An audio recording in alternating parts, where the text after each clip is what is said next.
네, 안녕하십니까. 반갑습니다. 여러분과 슬기로운 은퇴 생활을 위한 상속증여세 이해하기라는 제목으로 함께할 세무사 김금호입니다. 세법에 관련된 내용인데요. 세법은 자주 바뀌기 때문에 이 동영상이 2021년 8월 31일 날 촬영된다는 것을 염두에 두시고 강의 내용 들어주시면 좋겠습니다. 우선 여러분들께서 저를 알으셔야 여러분들이 강의 들으시는데 조금 도움이 되실 것 같습니다. 뭐 경력이 그럴싸한 것 같지만 마지막에 아래서 두 번째 줄에 보시면 제가 국세공무원 재직했다. 그러니까 여러분들처럼 공무원 가족이다 라는 거 말씀드리고 또 그런 실무 경험들이 여러분들하고 강의하는데 조금 더 소통이 되는데 도움이 되지 않을까 싶습니다. 한 가지 더. 국세공무원이시거나 국세공무원 출신이신 분들은 당장 빠져나가 주십시오. 감사합니다. 강의는 크게 4가지 정도로 나눠서 할 텐데요. 첫 번째, 상속세 분야, 두 번째, 증여세 분야, 세 번째, 상속증여세에서 가장 중요한 재산평가 신고납부 방법, 그리고 마지막 4번째는 상속증여세 절세 방법들에 대해서 여러분과 같이 한번 살펴보도록 하겠습니다. 상속세라는 것은 특정인의 사망인, 돌아가신 분을 피상속인이라고 얘기하죠. 그분이 돌아가신 날 현재 재산은 얼마만큼 두시고 채무는 얼마만큼 두셨는지 그걸 정산해서 세금을 매기는 것을 상속세라고 합니다. 상속세는 우리나라 상속세는 돌아가신 분을 기준으로 하기 때문에 살아있는 사람, 상속인이 몇 명이냐 이런 것은 큰 의미는 없습니다. 다만 상속 공제할 때 배우자가 있느냐 없느냐에 따라서 차이가 있거나 그 정도 차이지 세금 자체가 근본적으로 달라지는 것은 아니다 하는 걸 이해를 해 주시고요. 그래서 여러분들이 나를 생각할 때 나는 재산을 상속받을 사람인가? 아니다. 그러면 나는 재산을 상속해 줄 사람인가? 예. 또 내 자식들은 상속 문제로 절대 다투지 않을 것이다. 어떤 게 전제돼야 됩니까? 정신교육을 잘 시켜야 되겠죠. 네. 그러면 나는 재산 상속과 무관한가? 줄 것도 없고 받을 것도 없다. 그렇다고 인생을 잘못 살았습니까? 그건 아니죠. 네, 그건 아닙니다. 그래서 상속세 관련해서 여러분들이 사실은 세금 계산만 갖고 보면 그렇게 어렵진 않습니다. 재산이 얼마짜리냐, 공제 얼마 받느냐, 그러면 세금 계산 되는 거예요. 그렇지만은 재산을 상속받기까지 과정, 이런 절차가 좀 중요한데 사실은 그런 민법 문제입니다. 민법 문제인데 실무적으로 여러분들이 꼭 알아두셔야 될 것 같아서 이 시간에 설명을 드리겠습니다. 상속은 재산을 상속받기 때문에 굉장히 엄격합니다. 누구나 상속을 받을 수 있는 것이 아니고 상속받을 수 있는 자격을 민법에서 정해놓고 있는데 그것을 상속인이라고 하고 상속인이 여러 사람일 때는 순위를 정해줬습니다. 1순위, 2순위, 3순위. 여러분들 표에 보시는 바와 같이 첫 번째, 돌아가신 분의 직계 비속이 있느냐 없느냐. 직계 비속이라는 것은 아들, 딸, 손자, 손녀를 얘기하는 것입니다. 자, 직계 비속이 있는 경우에 다시 배우자가 있느냐 없느냐에 따라서 달라집니다. 예를 들어서 아버지가 돌아가셨다고 보면 자녀가 한 명이라도 있는 상태인데 배우자, 어머니가 있느냐 없느냐. 어머니가 있으면 자녀와 배우자 1순위 끝입니다. 나머지 볼 필요가 없습니다. 그런데 자녀는 있는데 엄마가 먼저 돌아가셔서 이번에 아버지가 돌아가셨다. 그러면 배우자가 없는 경우죠. 그래서 직계 비속 1순위 끝입니다. 넘어갈 필요가 없습니다. 그런데 직계 비속이 없는 상태에서 직계 비속이 없다라는 얘기는 아예 결혼을 안 하고 뭐 독신이든지 아니면 결혼을 했는데 자녀를 낳는데 그 자녀가 다시 결혼하기 전에 불효막심하게 아버지보다 먼저 부모보다 먼저 사망한 경우죠. 그런데 먼저 사망은 했는데 결혼해서 며느리도 있고 손자 손녀도 있다. 그런 경우에는 대습 상속이라고 얘기를 해서 본래 그 상속인의 몫을 상속받는 것입니다. 그 경우는 직계비속이 있는 경우에 해당되겠죠. 자, 그러면 이제 그런 직계비속도 없는 경우 다시 아래로 내려오면 그런데 직계존속이 있다. 자, 아버지가 돌아가셨는데 직계비속, 손자, 손녀는 없지만 할머니나 또는 할아버지, 할머니, 할아버지가 살아계신다면 어떻게 합니까? 직계존속과 배우자. 다시 말씀드리면 시어른과 며느리가 이순위로 상속받는다. 이런 얘기입니다. 그런데 직계존속은 있는데 부모님은 계시는데 배우자가 먼저 돌아가시고 그 다음에 자기 혼자 돌아가셨다. 그러면 직계존속이 이순위 상속인이 되는 거겠죠. 그런데 직계비속이 없는데 직계존속도 없어요. 이런 경우에 배우자가 있으면 배우자가 단독 상속 받는 경우입니다. 이때 어른들이 무자식 상팔자라고 얘기를 하는 거예요. 혼자 받기 때문에. 그런데 자, 직계비속도 없고 직계존속도 없고 배우자도 없다. 정말 불쌍하신 분이네요. 그러면 옆에 형제자매 3순위로 가게 되고 형제자매도 없으면 사촌이네. 또 사촌이네도 없으면 마지막에는 국가 이렇습니다. 직계비속은 태아 및 입양자도 포함을 합니다. 예, 다만 요즘에 최근에 이혼, 재혼 가정이 늘고 있는데요. 계모자 관계나 또는 정모서자 관계는 직계비속이 아니라는 점 여러분들이 참고해 주시기 바랍니다. 자, 법정 상속분 이제 대습 상속에 관해서 대습 상속은 방금 전에 설명을 드렸고요. 여러분들 법정 상속은 너무 간단합니다. 예, 자녀 수만큼 111, 배우자가 있으면 1.5, 다 더하는 것이 분모고 분자만큼 각자 권한이 있는 겁니다. 네, 유언이 굉장히 중요한데요. 유언은 왜냐하면 재산을 나눠주는 방법이기 때문에 굉장히 형식이 엄격합니다. 민법에서. 첫 번째 자필증서, 여러분들 유서라고 하죠. 유서. 유언의 내용, 전문, 날짜, 주소, 성명 다 기재하고 마지막에 자서를 하고 날인을 해야 됩니다. 증인은 필요가 없습니다. 증인은 필요가 없습니다. 그런데 자서는 했는데 날인이 안 돼 있으면 유서로서 효력이 없다. 예, 굉장히 중요합니다. 그 다음에 공증할 수 있고 녹음할 수 있고 비밀증서나 구수증서라는 방법이 있는데 대부분은 자필증서 또는 공증이죠. 공증인데 공증은 증인이 필요하다 이런 얘기고요. 유서는 형식이 굉장히 중요하다는 것을 강조해서 말씀드립니다. 자, 이제 상속인이 정해졌으면 재산상속 절차입니다. 재산상속 절차. 특별히 지금 여기 내용대로 이렇게 일치하지는 않습니다. 그렇지만 대략 이런 순서다. 우선 상속 포기할 사람 있으면은 빨리빨리 손 들으세요. 어떤 사람들? 줄을 잘못 서신 분들이죠. 아버지가 채무는 많이 남겨놓고 재산은 안 남겨놓거나 적게 남겨놓으신 경우에 재산을 상속받으면 채무도 상속받습니다. 그렇기 때문에 재산 상속 안 받겠습니다 하고 포기하는 것입니다. 그 다음에 재산의 범위 내에서만 채무를 상속받겠습니다 하는 것이 한정 승인이라고 얘기를 합니다.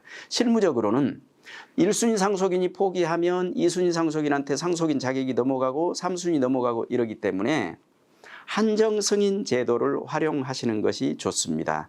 상속 포기 잘못하시면 후순위 상속인들, 손자, 손녀한테까지 넘어가는 경우가 생기기 때문에 그렇습니다. 그 다음에는 특별수익분을 차감하는데 아버지를 예로 들겠습니다. 아버지가 재산을 이렇게 많이 모으셨는데 특별히 재산 유지 증가에 기여한 상속인이 있다면 그 상속분을 인정해 주겠다. 그런데 최근에는 재산 유지 증가뿐만이 아니라 특별히 효도 봉양한 사람 목도 쳐주겠다. 이런 판결이 있었죠. 네, 그다음에 재산 유지 증가 특별한 효도는 기여분이라고 합니다. 기여분은 상속인 간의 협의가 되면 당연히 그대로 하면 되겠죠. 협의가 안 되면 법원에 기여분 청구를 해서 존경하는 재판장님의 판단을 받으시면 됩니다. 그 다음에 유언이 있으면 유언에 따라서 하시면 되고요. 그 다음에 협의분할. 협의분할이 제일 좋은 방법입니다. 근데 협의분할은 상속인 만장일치입니다. 한 명이라도 도장 못 찍습니다 하면 안 되는 것입니다. 네. 어떤 형태로 분할을 해도 증여세나 양도소득세 이런 문제가 없습니다. 그러니까 협의 분할이 가장 좋은 방법이죠. 어떤 재산은 어머니가 갖고 어떤 거는 장남이 갖고 어떤 거는 딸이 갖고 이렇게 나눠 가지고 관리가 용이하게 할 수가 있죠. 그래서 장남이 더 가진다고 해서 증여세 이런 문제가 안 생긴단 말씀이에요. 그런데 최초 협의 분할이 끝났는데 가만히 생각해 보니까 그거 아니다. 장남이 너무 많이 가져갔어. 오빠 너무 많이 가져갔어. 이거 다시 줘. 이러면 증여 문제가 생긴다라는 말씀이에요. 그래서 최초 협의 분할할 때 신중하게 해야 된다라는 거 여러분들이 잘 알아두시고, 협의가 잘 되죠. 여러분 주변에 보시면 그렇습니까? 네, 재산이 많을수록 협의가 잘 안 되는 것입니다. 그건 어쩔 수 없습니다. 네, 그 협의가 안 되면 어떻게 합니까? 법대로 이제 법정 상속, 아까 말씀드렸죠. 법정 상속 지분대로 나눠 갖는 겁니다. 법정 상속은 모든 재산에 모든 상속인이 각자 지분만큼 들어가는 거예요. 그러니까 관리가 굉장히 불편해지겠죠. 모든 재산의 상속인이 3명, 4명 다 들어가야 되기 때문에 그렇습니다. 마지막에 유류분 제도라는 게 있습니다. 아버지가 혹시 셋째 계시면 죄송합니다. 셋째를 사람 만들어 보려고 그렇게 노력했는데 아버지 돌아가실 때까지 아버지 속만 썩이다가 아버지가 돌아가셨어요. 유언하기를 녹음 다 끝까지 들어봤는데 재산 목록이 끝났는데 셋째에 대해서는 말이 없어요. 어떻게 하시겠다는 겁니까? 하나도 안 준다는 말씀이죠. 예. 그런데 셋째가 그렇게 된 거는 누구 책임인가요? 셋째 책임이요? 그렇죠. 셋째 책임도 있죠. 그렇지만 아버지 책임도 50%가 있다. 왜 나를 낳으셨나요? 셋째 입장에서 그럴 거 아닙니까? 그래서 아버지는 특정 상속인한테 아무리 재산을 안 준다고 유언을 해도 자기 법정 지분의 2분의 1은 상속받을 수 있는 제도가 유류분 제도라고 얘기를 하고, 쉬운 말로 하면 미워도 다시 한번 그렇게 해야 셋째가 제사 차례를 잘 모실 거 아니에요. 그래서 오늘의 교훈, 유언할 때 특정 자녀에게 최소한 법정 지분의 2분의 1은 준다고 유언을 해야 된다라는 것이 여기서 여러분들이 알아두셔야 될 내용입니다. 이제 재산 상속의 사례를 간단하게 좀 말씀드리면, 재산 종류가 많고 금액이 크다. 그러면은 가급적 관리가 용이하도록 협의 분할을 하는 게 좋겠다. 규모가 크면 공동 상속을 하자. 그다음에 금융자산 같은 경우에는 현금이 필요한 사람이 상속받도록 하는 것이 좋겠다. 지방에 주택이나 농지, 임야가 있는 경우에는 어떻게 해야 됩니까? 선산이나 위토다, 농지는 가급적 제사를 주재하는 장남이 상속받으면 상속세에서 공제가 된다. 주택은 여러 가지 상황을 고려해서 지방의 시골에 1주택 상속받아도 요즘 어디 분양받으실 때 여러분 청약하려고 그러는데 무주택에서 안 됩니다. 그거 몇 천만 원 되지도 않는 집 때문에 유주택자가 된다는 거죠. 그래서 각별히 그거 고려해서 상속을 받아야 된다라는 것이고요. 상속인 중에서 미성년자가 있다면 장기적으로 가격 상승이 기대되는 이런 재산이나 아니면 금융자산 같은 것을 상속받게 해서 뭐 아파트라도 하나 살 수 있게 한다든지, 이런 협의 분할을 하는 게 좋겠습니다. 상속인 중에 연로하신 분이 계시다면 단기 재상속을 고려해서, 예를 들어서 어머니가 80이 넘으셨는데 또 어머니도 상속을 많이 받아야 되느냐? 그럼 어머니 돌아가시면 또 상속세 내야 되겠죠. 물론 단기 재상속 공제라는 게 있긴 합니다.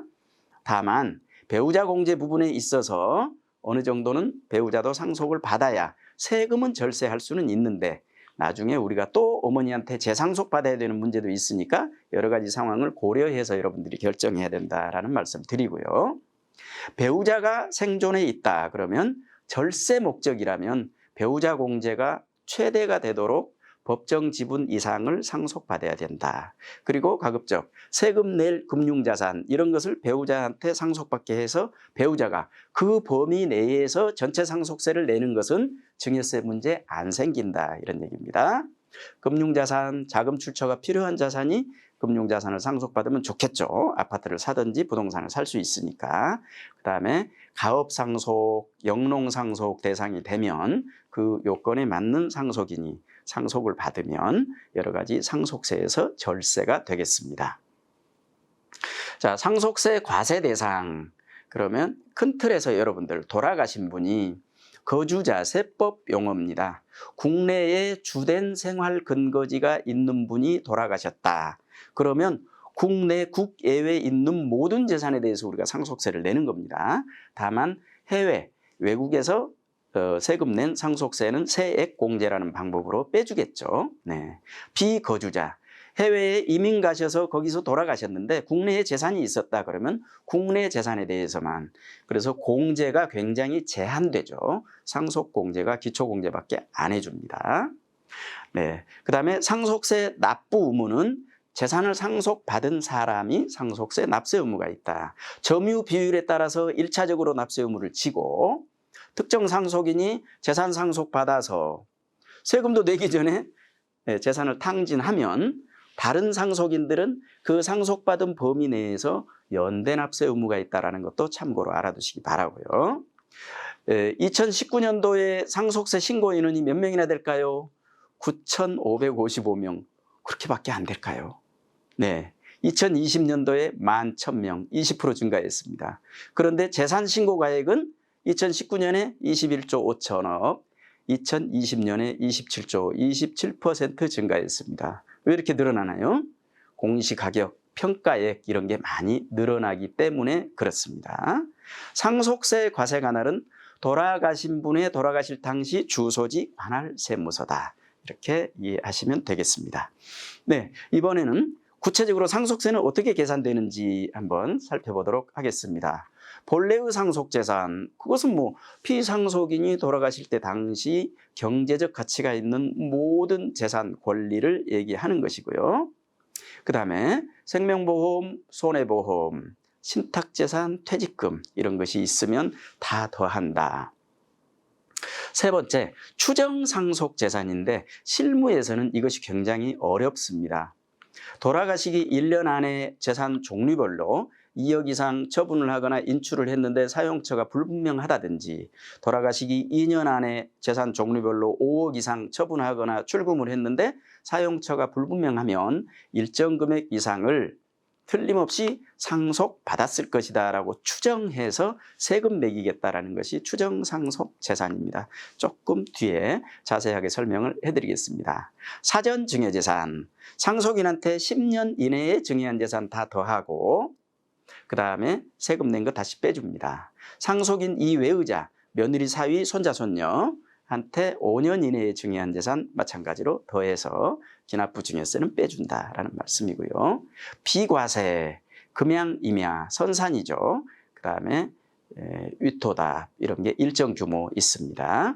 그 다음에 과세 가액에서 이제 공제해 주는 것들이 있는데요. 공과금, 장례비용, 채무 공제해 줍니다.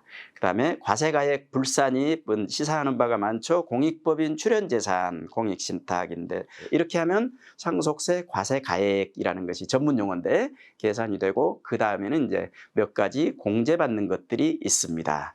공제받는 것 뒤쪽에 설명드리고요. 보험하고 최근에 보험하고 관련돼서 여러분들이 이제 아버지 어머니가 돌아가시고 보험금을 받았다. 상속세 내야 되냐 말아야 되냐 이건데, 큰 틀에서 보험료를 누가 납부했냐 이렇게 생각하시면 됩니다. 보험료를 상속인들이 납부하고 보험금 지급 사유만 아버지 사망으로 했다면 그것은 상속세 과세 대상이 아니겠죠. 그러나 보험료를 아버지가 돌아가신 분이 냈다면 그 비율에 해당하는 만큼의 보험금은 상속세 과세 대상이다 라는 것 알아두시기 바라고요. 추정재산이 중요하다고 말씀드렸습니다. 재산 종류별로, 그래서 부동산, 또 부동산에 관한 권리 한 묶음, 예금, 유가증권 한 묶음, 기타 재산 한 묶음, 또 부담채무 한 묶음 이렇게 해서 종류별로 1년 이내 2억, 2년 이내 5억 이상이면 사용처를 밝혀라. 사용처를 못 밝히면 일정 금액 이상은 20%하고 2억 비교해서 적은 금액만 빼고 나머지는 마늘밭에 묻어놨든지 금을 사놨든지 어디 틀림없이 감춰놨을 것이다. 이걸 가정하고 세금 매기겠다는 거예요. 네. 그러니까 2년만 지나면 우리가 밝혀야 될 의무는 없는 것이죠. 다만 국세청에서 조사는 할 수 있습니다. 2년이 경과한 것은 조사를 해서 증여 사실을 밝혀내면 세금 부과를 할 수 있고 조사를 해도 증여 사실을 못 밝혀내면 세금 부과를 못한다라는 것이 추정 재산하고 관련되는 내용입니다. 사전 증여재산 설명을 해드렸습니다. 다만 그러면 상속세 합산되니까 사전 증여하기를 잘못했냐? 그건 아닙니다. 일반적으로 부동산 가격이 올라가기 때문에 5년 전에 6년 전에 증여했다 그러면 그 당시 금액 그대로 더하는 겁니다. 그래서 부동산 가격이 올라간다면 낮은 금액 더하고 그때 냈던 세금을 공제해 주기 때문에 증여하기를 잘한 것이죠. 네, 그러면 상속세 과세가액이 아까 말씀드린 데까지 정리가 됐으면 이번엔 상속공제, 상속세 계산하기 바로 전 단계에서 각종 공제를 해주는데 첫 번째, 무조건 거주자이신 경우에는 일괄공제 5억을 해줍니다. 일괄공제 5억 해주고 배우자가 살아있기만 하면 배우자 기초공제 상속 안 받아도 배우자 기초공제 5억을 무조건 해줍니다. 그러니까 얼마입니까? 배우자 살아있으면 기본공제가 10억이구나 이렇게 생각하시면 돼요. 그러면 아까 2019년도에 상속세 신고 인원이 10,000명이 안 됐다 그랬는데 왜 그랬을까요? 대부분 아버지들이 먼저 돌아가시죠. 왜냐하면 그거는 평균 수명이 여성분이 더 길기 때문에 그렇습니다. 대부분의 재산은 아버지 이름으로 많이 돼 있었죠. 아버지가 먼저 돌아가시고 어머니가 살아계셨는데 국세청 세법평가액으로 10억이 안 되신 분들이 그만큼 많다. 10억 이상 되는 분들은 그렇게 많지가 않다라는 걸 암시하고 있는 것입니다. 자녀공제, 연로자공제, 장애자공제 이런 것은 크게 왜냐하면 아무리 계산해도 일괄공제 5억을 초과하기까지는 자녀가 굉장히 여러 명이어야 되고 아니면 장애인이 나이가 어려야 되고 이런 경우입니다. 자, 여기서는 배우자 상속공제가 제일 중요합니다. 배우자 상속공제는 5억부터 30억까지입니다. 그러니까 배우자 상속공제가 크죠. 그럼 배우자 상속공제를 많이 받게 하기 위해서 배우자가 법정 지분은 10억인데 어머니가 20억 상속받으면 20억 공제해 주냐? 그렇게는 안 해준다. 첫 번째, 법정 지분 범위 내에서 배우자가 실제 상속받은 채무를 제외한 순재산 기준으로 5억부터 30억까지 공제해 준다. 그래도 배우자 공제는 큽니다. 배우자 공제는 크다. 그래서 배우자 공제와 관련한 절세 포인트 여러분들이 알아두시기 바랍니다. 그 다음에 공제되는 것이 금융재산 공제입니다. 금융재산 공제는 2억까지 해준다. 20% 2억까지 해준다라는 것이고요. 영농상속공제도 15억 한도입니다. 요건이 까다롭습니다. 그 다음에가 이제 동거주택 상속공제인데요. 동거주택 상속공제는 담보 채무를 제외한 주택가액의 100%를 해주는데 6억 한도로 해줍니다. 다만 배우자는 제외한다. 배우자는 기본적으로 동거할 수 있기 때문에 그렇습니다. 그럼 배우자 제외하면 누굽니까?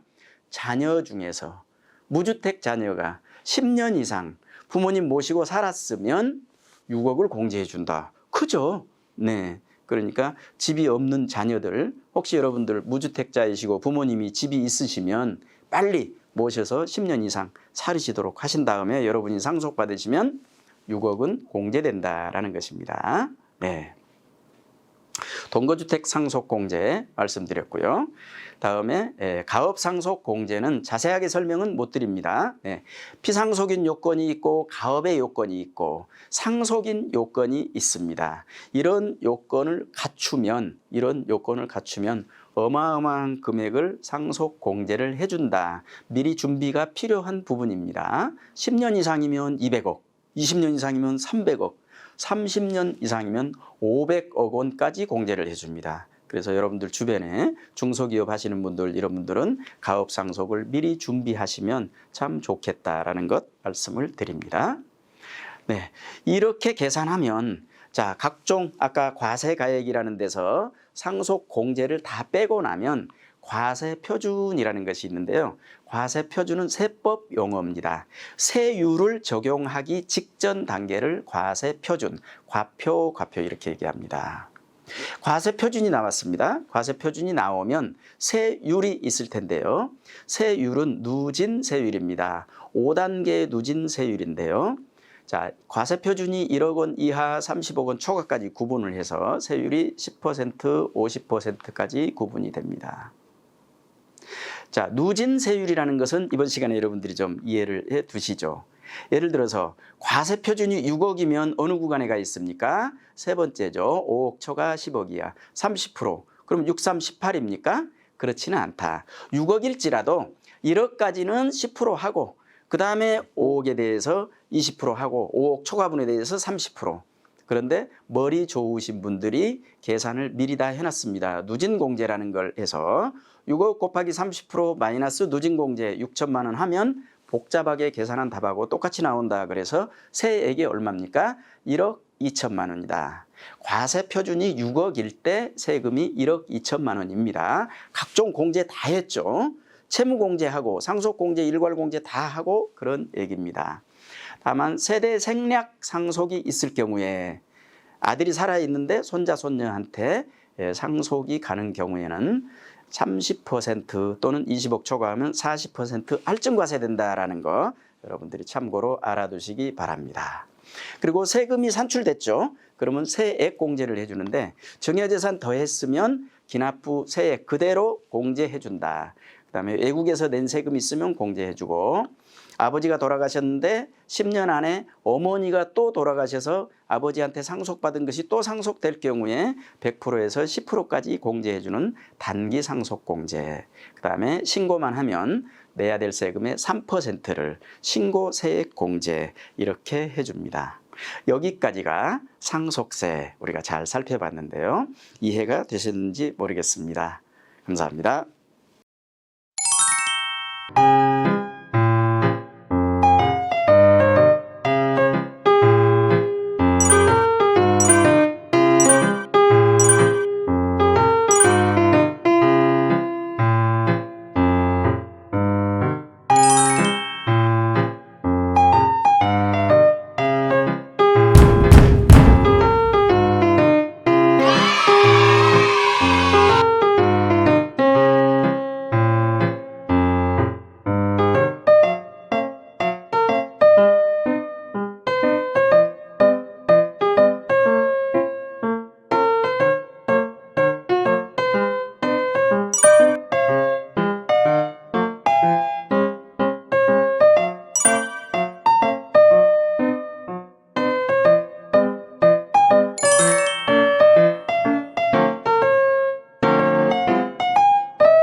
이 회차 증여세, 슬기로운 은퇴 생활을 위한 상속증여세 이해하기 두 번째 시간입니다. 이번 시간에는 증여세라는 것이 어떤 세금이고 우리 생활과는 어떤 관련이 있는지 살펴보도록 하겠습니다.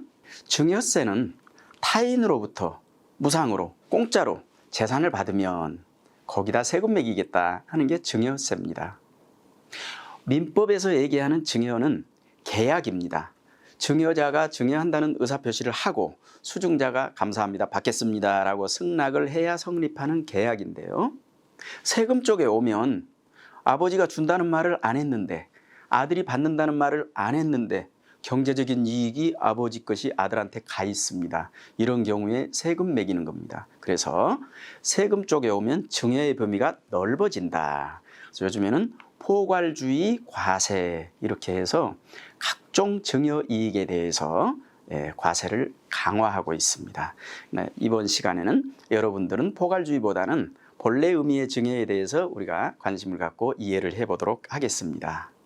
과세 대상은 수증자를 기준으로 합니다. 증여는 증여받는 사람을 기준으로 국내에 주된 생활 근거지가 있는 사람, 거주자라고 하죠.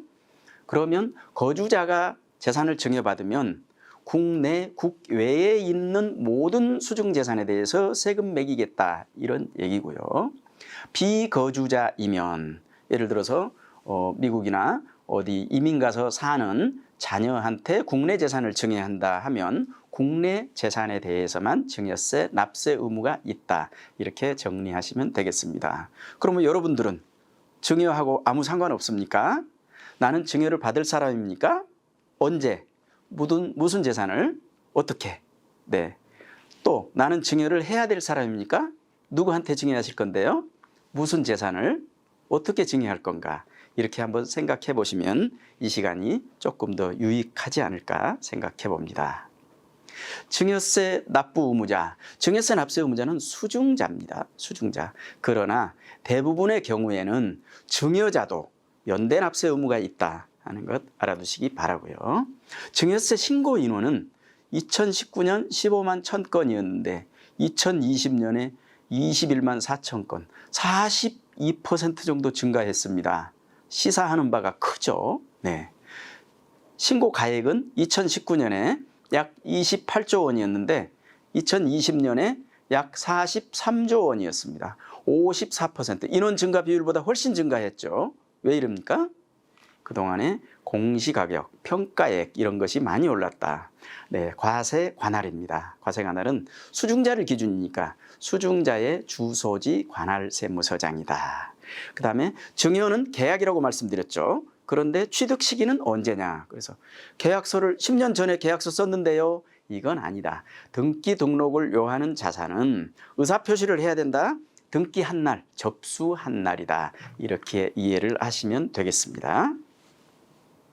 증여재산 가액, 상속세처럼 본래의 증여재산 있죠. 그 다음에 증여의제재산, 증여추정재산 더하고 그 다음에 10년 이내 동일인한테 증여받았으면 여러 번 나눠서 증여하더라도 다 더해서 세금 계산해서 높은 세율로 세금 매기겠다라는 것이죠. 그 다음에 합산 배제, 합산하지 않겠다라는 것 몇 가지 자본거래 관련이 있습니다. 그거 빼면 증여재산가액이 나오고 증여재산가액이 나오면 다시 증여세에서 공제해주는 몇 가지 공제하면 과세 표준이 나오게 되겠습니다. 그러면 여러분들은 본래의 증여재산은 문제될 것이 없죠. 평가를 어떻게 할 것이냐만 문제입니다. 그 다음에 증여의제와 증여추정재산만 조금 살펴보면 되겠습니다. 그 다음에 10년 내 동일인한테 증여받은 재산은 다시 더하니까 절세 효과가 없느냐. 이전에 상속세 시간에도 설명을 드렸지만 10년, 3년 전에 5년 전에 증여했지만 더하면 그 당시 증여재산 가액을 그대로 오기 때문에 분명히 부동산이어서 가격이 상승했다면 절세 효과가 있다는 거 여러분들이 알아두시기 바랍니다. 완전 포괄주의 증여세 예시 유형입니다. 도대체 어떤 것들이 있는지는 여러분들이 알아두시고 그래도 우리가 일반적으로 여기에 보통 사람들이 해당될 만한 게 어떤 것들이 있겠습니까? 신탁이익, 보험금 증여. 보험금 증여, 부모님들이 자녀 이름으로 보험 계약하고 보험료를 대신 납부해 주는 거 당연히 증여겠죠. 저가 양수, 고가 양도. 특수관계자 간에 타인 간의 재산을 너무 높게 거래하거나 너무 낮게 거래하면 어떤 사람인가 이익 보게 돼 있죠. 네. 채무 면제. 네, 채무 면제. 다른 사람 빚 갚아야 되는데 빚을 면제받았어요. 세금 내라 이런 얘기입니다. 부동산 무상 사용. 네, 일정 금액을 초과하면 네, 배우자 남편 땅 위에 아내 이름으로 건물 지었다. 아버지 땅 위에 자녀들 이름으로 건물 지어서 세 안 내고 그냥 쓴다. 그럴 때 세금 매기는 것입니다. 합병, 증자, 감자 이것은 자본거래 관련인데요. 교묘하게 부가 이전되는 이런 것들입니다. 현물칠자 마찬가지입니다. 전환사채, 그 다음에 초과배당. 네, 초과배당 같은 경우에도 최근에 많이 절세 방법들로 활용을 했는데 지금은 증여세, 소득세를 다 매기도록 돼 있어서 그렇게 크게 절세 효과는 없습니다. 주식 상장, 미리 주식을 증여하거나 돈을 증여해서 주식을 샀는데 상장돼서 일정 기간 안에 일정 금액 이상 올라가면 세금 매기겠다 이런 것이고요. 금전 무상대출 4.6% 미만이면 이자를 미지급하거나 적게 지급하면 세금 매기겠다. 동생이 집 사는데 형이 돈이 많아요. 여유가 있어요. 은행 이자 요즘 얼마 안 하죠. 그래서 5억 빌려줬어요. 이자 안 받았어. 거기다 세금 내라 이런 규정이 금전 무상대출입니다. 합병 상장도 주식 상장과 마찬가지. 그 다음에 재산 사용, 무상 사용입니다. 법인 조직 변경, 재산 취득 후에 재산가치 증가 이익 증여 이런 경우에는 미성년자 등 자력으로 재산 취득할 능력이 없는 사람들이 재산을 취득했는데 갑자기 개발 사업이 시행돼서 땅값이 많이 올랐다, 평가액이 많이 올랐다 이런 경우에 세금 내라 이런 경우입니다. 그래서 일반적으로 여러분들 이 완전 포괄주의에서 거꾸로 가보죠. 우리가 일반적으로 생각할 수 있는 것들은 재산 취득 후 특히 미성년자한테 주식을 증여해 주거나 사주고 계속 샀다 팔았다 해서 1억짜리가 10억이 됐다. 어떻게 해요? 세금 매기겠다는 거죠. 예, 그것은 타인 기여 재산 가치 증가입니다. 네, 그 다음에 재산 무상 사용. 예, 그 다음에 금전 무상 대출. 금전 무상 대출은 이자 기준으로 증여이익 기준으로 1,000만 원이기 때문에 현재 4.6%면 원금 2억 1,700만 원 정도 이상이면 4.6% 이상 이자를 줘야 된다.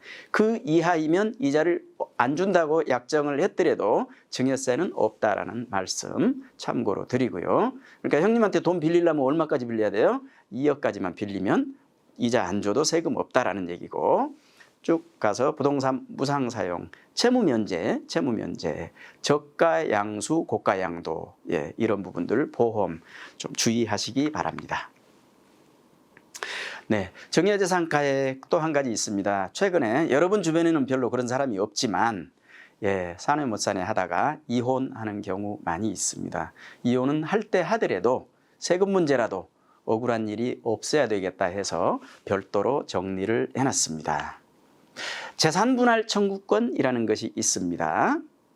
자, 이혼하면서 재산을 나눠 갖는 방법은 크게 두 가지입니다.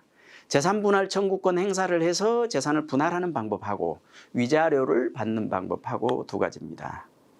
자, 거꾸로 위자료부터 설명드리면, 위자료는 정신적 손해에 대한 배상 성격입니다. 그래서 위자료를 현금으로 받으면 세금 문제가 없습니다. 그런데 위자료 10억 대신 내가 가지고 있는 땅으로, 부동산으로 대신 준다 그러면 대신 줬기 때문에 공짜로 준 건 아니거든요. 예, 대물변제 성격이 있어서 유상 양도에 해당이 돼서 주는 사람이 양도소득세를 내야 됩니다. 주의가 필요한 부분이죠. 네, 재산분할 청구권은 증여세, 양도소득세 전혀 문제가 안 됩니다. 한 가지 주의하실 게 있습니다. 재산분할 청구를 해서 내가 지금 가져오지만 본래 나의 취득 시기는 그걸 준 사람, 본래 예를 들어 남편 거였다. 그러면 남편이 옛날에 취득한 그 시점으로 내 취득 시기가 돌아가기 때문에 언젠가 팔게 되면 차액이 많이 생겨서 양도소득세가 많이 나온다. 이것만 주의하시면 됩니다. 재산분할 청구권 행사를 해서 예를 들어서 아파트나 주택을 가져오는데 내가 1세대 1주택에 해당된다. 그러면 뭐 날짜가 옛날로 소급해도 큰 문제가 안 되겠죠. 네. 또 위자료를 대신 대물로 받는데 1세대 1주택에 해당되는 비과세 요건에 해당되는 아파트를 대물로 주면 양도소득세 과세 대상은 되지만 비과세 대상이기 때문에 9억이 안 되면 세금 없을 것이고 9억 넘으면 초과분에 대해서만 세금 내기 때문에 그렇게 큰 문제는 안 되겠다. 그래서 절세 포인트 여러분 보시면 세금 문제 걱정이 되면 이혼 전 증여 방법, 어떻든 이혼이 확정돼서 호적이 정리되기 전까지는 부부 간입니다. 그래서 증여를 하면 6억까지는 배우자 공제가 가능하기 때문에 네, 그런 방법을 활용해도 되겠다. 그 다음에 부득이 재산분할 청구나 위자료를 대물로 줘야 된다면 양도세 부담이 없거나 적은 재산으로 가져가는 것이 그나마 세금 문제라도 억울한 것을 피해갈 수 있겠다라는 말씀 드립니다. 그 다음에 왕왕 있습니다. 이런 경우가 증여세가 얼마 적게 나올 줄 알고 증여를 했는데 나중에 계산을 해보니까 너무 엄청난 금액이 나온다. 다시 반납해야 되겠다. 없던 일로 해야 되겠다. 이럴 때 얘기입니다. 3개월 안에 반납을 하면 현금은 안 됩니다. 현금은 안 되는데 3개월 안에 반환을 하면 증여세, 당초 증여할 때 반환할 때 증여세 안 매긴다라는 내용입니다. 참고로 알아두시기 바랍니다. 네, 그 다음에 증여 추정과 증여 의제가 본래 증여보다도 중요하다고 말씀을 드렸습니다. 배우자나 직계존비속 간에 재산을 거래했다라면 일단은 증여로 추정하겠다라는 얘기입니다. 무슨 얘기입니까? 배우자 간에 무슨 돈을 주고 받아요? 부모 자식 간에 무슨 돈을 주고 받아요? 이런 얘기입니다. 증여 추정을 배제하는데요. 1, 2, 3, 4, 5번 여러분들 보시고 5번입니다. 배우자 등에게 대가를 지급받고 양도한 사실이 명백히 인정되면 배우자나 자녀가 본인의 자금 출처가 되는 돈으로 정상가액으로 거래를 했다. 그럴 때는 세법이 간섭을 못한다 이런 얘기죠. 네, 각별히 주의를 하셔야 됩니다. 그 다음에 증여 추정은 자금 출처 관련인데요. 자금 출처는 뒤쪽에 조금 더 자세하게 설명을 해드리겠습니다. 네, 그 다음에 증여의제입니다. 증여의제는 명의신탁 재산 증여의제와 실명 확인 계좌 보유 재산에 대한 증여의제 두 가지가 있는데요. 네, 첫 번째, 명의신탁에 의한 증여의제는 등기 등록을 요하는 재산을 남의 이름으로 해놓으면 증여한 것으로 봐서 세금 매기겠다 이런 얘기입니다. 다만 부동산은 제외한다. 왜 부동산을 제외할까요? 부동산은 부동산 실권리자 등기 등에 관한 법률에 의해서 과징금이라고 그러죠. 과징금이 30%입니다. 그래서 이중처벌 문제가 있어서 여기서 부동산은 빠진다 이렇게 알아두시고, 그러면 부동산이 빠지니까 주로 어떤 것들이냐, 등기 등록을 요하는 재산에서 주식이라든지 이런 것들이 해당이 됩니다. 주식이라든지 이런 것들이. 그래서 특히 비상장 주식 같은 경우에 남의 이름으로 주주 이름 올려놓은 경우에 나중에 회사 주식 가치가 높게 평가돼서 이걸 어떻게 가져오냐, 증여로도 못 가져오고 매매 방법으로 가져오자니 또 고저가 양도 문제 생기고 여러 가지 복잡한 문제가 생깁니다. 그래서 가급적이면 내 재산은 내 명의로 해놓자 하는 것이 명의신탁 증여의제에서 여러분들이 알아두셔야 될 내용입니다. 형제들 이름으로 해놔도 나중에 안 좋은 일들이 꼭 생깁니다. 네. 그 다음에 보험과 증여 마찬가지입니다. 보험료를 누가 지불했느냐에 따라서 그 비율만큼은 부모님이 보험료를 지불해서 만기에 보험금 탔다, 자녀 이름으로, 그런 경우에 세금 매기겠다라는 얘기니까요. 네, 그렇게 알아두시기 바라고, 비과세 증여재산에서 여러분들이 조금 관심 있게 두셔야 될 것이 민법상 부양의무자 상호 간에 생활비 주고받고 하는 거, 이건 세금 매기면 안 되겠죠. 네, 자녀들이 은퇴하신 부모님들한테 생활비 한 달에 200만 원씩 드렸는데 거기 세금 매기겠다. 되겠어요? 안 되죠. 예. 여러분들이 자녀가 공무원인데 은퇴했어요. 그런데 연금 말고 타소득이 그렇게 많지가 않아. 그런데 부모님은 능력이 있어요. 그래서 월세 1,000만 원 받아서 생활비 연금 200만 원 갖고 부족할 것 같아서 한 달에 200만 원씩 생활비 보조해 줬어요. 세금 매깁니까? 안 매깁니까? 예, 생활비 범위 내에 있다면 세금 안 매긴다라는 얘기입니다. 그것이 민법상 부양의무자 이렇습니다. 기념금, 축의금, 부의금 등으로 통상 필요하다고. 그래서 축의금 이럴 때 이제 여러분들이 축의금은 예, 어떤 때 세금을 비과세하느냐. 여러분들이 예식장 가면 뒤에 쭉 줄 서죠. 축의금 내는 거. 예, 결혼식장에서 축의금 낼 때 여기 지금 3만 원, 5만 원, 10만 원인데 여기 증여세 매깁니까? 여기 증여세를 안 매긴다는 그 얘기입니다. 여기 비과세는. 그런데 보통은 어떻게 해요? 우리 아들 결혼식 때, 딸 결혼식 때 축의금이 1억 5천 들어왔는데 집 살 때 보태면 되죠. 그건 아닙니다. 왜? 그 축의금은 부모님의 혼수 비용으로 쓰도록 부모님의 지인들이 줄 서서 낸 돈이기 때문에 그렇습니다. 그 축의금은 혼수용품 쓰는데 호화용품이 아니고 전세금, 집값 이런 것만 아니면 냉장고 사주고 텔레비전을 조금 큰 거 사줬다고 해서 그런 것은 세금을 안 매깁니다. 그러나 차를 사주고 전세 얻어주고 집을 사주고 이런 경우는 세금 매긴다는 거죠. 그러면 축의금 중에서 세금 안 매기는 거는 누구예요? 신랑 신부 지인들, 친구들, 직장 동료들이 낸 거. 그거는 당연히 구분할 수 있으면 세금 안 매기는 것이겠습니다. 부양 능력이 있는 부모를 둔 손자에게 조부가 유학자금을 지급하는 거. 아들, 며느리가 충분히 손자, 손녀 유학자금을 댈 정도 능력이 되는데 하버드 의대를 갔다고 그래서 1년에 1억씩 할아버지가 도와줬다. 세금 매기냐 안 매기냐 이런 얘기죠. 조금 논란이 있을 수는 있습니다. 그러나 부모가 능력이 있다면 원칙적으로 비과세 대상은 아니겠다. 그런데 할아버지가 기분 좋아서 우리 손자가 하버드 갔어? 그래서 뭐 일정 상식적으로 이해할 만한 범위의 어떤 뭐 기념금이라고 그래서 이렇게 했다고 하면 거기까지 세금 매기는 건 좀 과하다 하는 생각이 듭니다. 이거는 사실 판단 문제이겠어요. 결혼 축의금 말씀드렸고, 또 우리 증여세에서 과세가액 불산입이 된 것은 장애인이 증여받은 재산 일정 요건에 해당되면 과세가액 불산입하고, 영농자녀, 아버지가 농사 짓던 분인데 그걸 물려받아서 농사 짓겠다고 하면 증여세 감면해주는 규정이 있고요. 그 다음에 창업자금 지원해주면 또 특례 제도가 있습니다. 또 가업 상속과 마찬가지로 살아계실 때 가업을 승계해주면 일정 요건에 해당되면 증여세를 일정 부분까지만 과세하겠다라는 규정들이 있어서 이런 것도 충분히 절세 방법으로는 활용해 볼 만 하겠습니다. 창업자금과 가업 승계 부분은 조금 수중자 요건, 그 다음에 증여자 요건, 이거 이제 부동산 이런 것들은 안 되고요. 다시 말씀드리면 현금 등이 해당됩니다. 현금 등이 해당됩니다.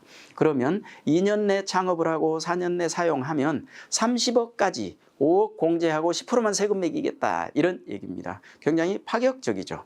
다만 상속세는 정산과세를 하는데 10년 넘어도 이거는 합산해서 과세한다라는 것만 차이가 있을 뿐이지만 상당히 파격적인 절세 방법입니다.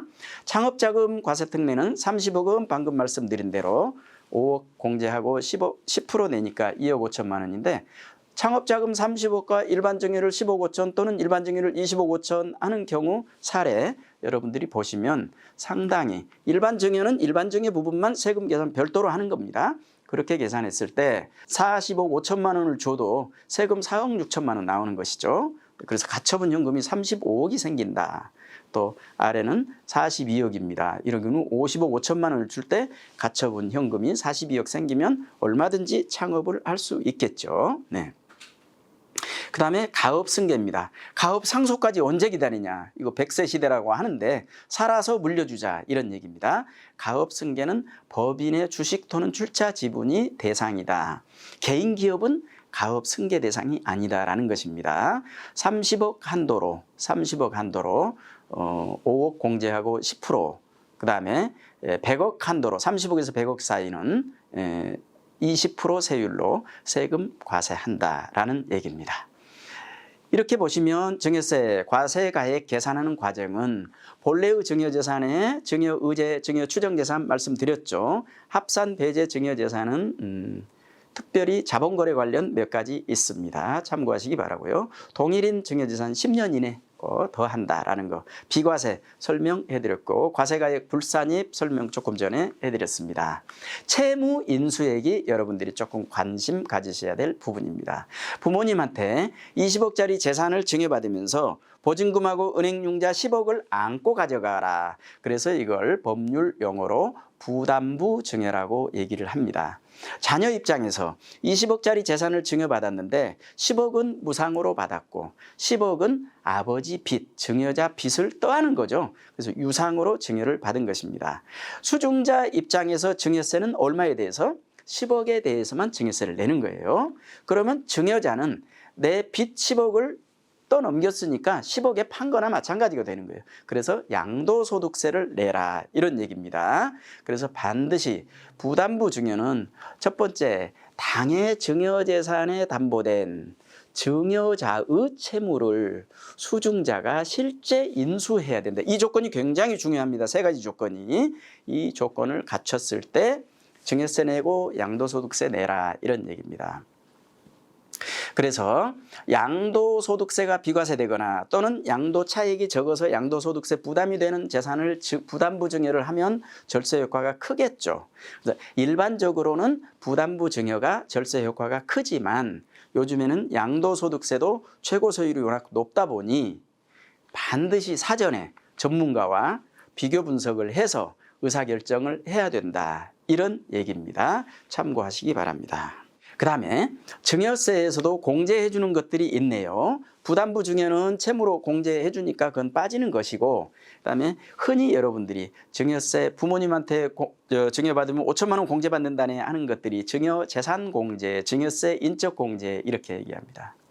직계 좀비속 그룹으로 묶어서 10년간 수중자를 기준으로 어머니, 아버지, 할아버지, 할머니 다 합해서 나를 기준으로 10년간 5천만 원 공제해 준다. 성인일 때. 미성년자면 2천만 원 공제해 줍니다. 그런데 미성년자가 성년이 되면 추가로 3천만 원 공제를 더 받을 수 있겠다라는 것이고요. 배우자는 10년간 6억 원 공제받고 서로 주고받고 해도 6억 공제받는 것입니다.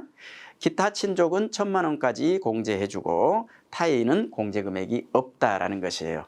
그러니까 여러분들 주변에는 미성년자들한테 증여세를 안 낸다고 해서 2천만 원 예금해주고 10년 있다 2천만 원 예금해주고 이러는데요. 그렇게까지 하실 필요는 없습니다. 미성년자한테 증여를 해주려면 1억 2천을 증여해주면 2천만 원 공제하고 증여세 1억에 대해서 얼마 나옵니까? 970만 원 나옵니다. 그렇게 해줘야 뭐가 좀 되는 거죠. 예, 나중에 절세 사례에서 자세히 설명을 드리도록 하겠습니다.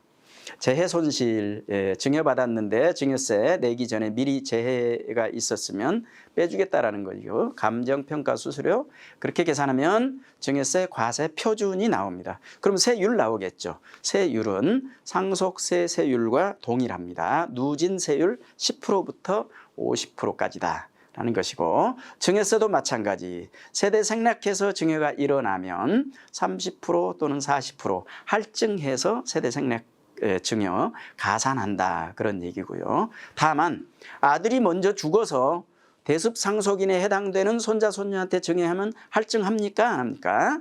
안 해야 맞겠죠. 네, 그런 여러분들이 상식적으로 생각을 하셔도 되겠습니다. 여기까지가 여러분들하고 증여세 살펴봤는데 크게 어려움은 없으시죠? 잠깐 쉬었다가 3교시 재산평가 중요하죠. 시작하겠습니다. 감사합니다.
이번 시간은 세 번째 시간인데요.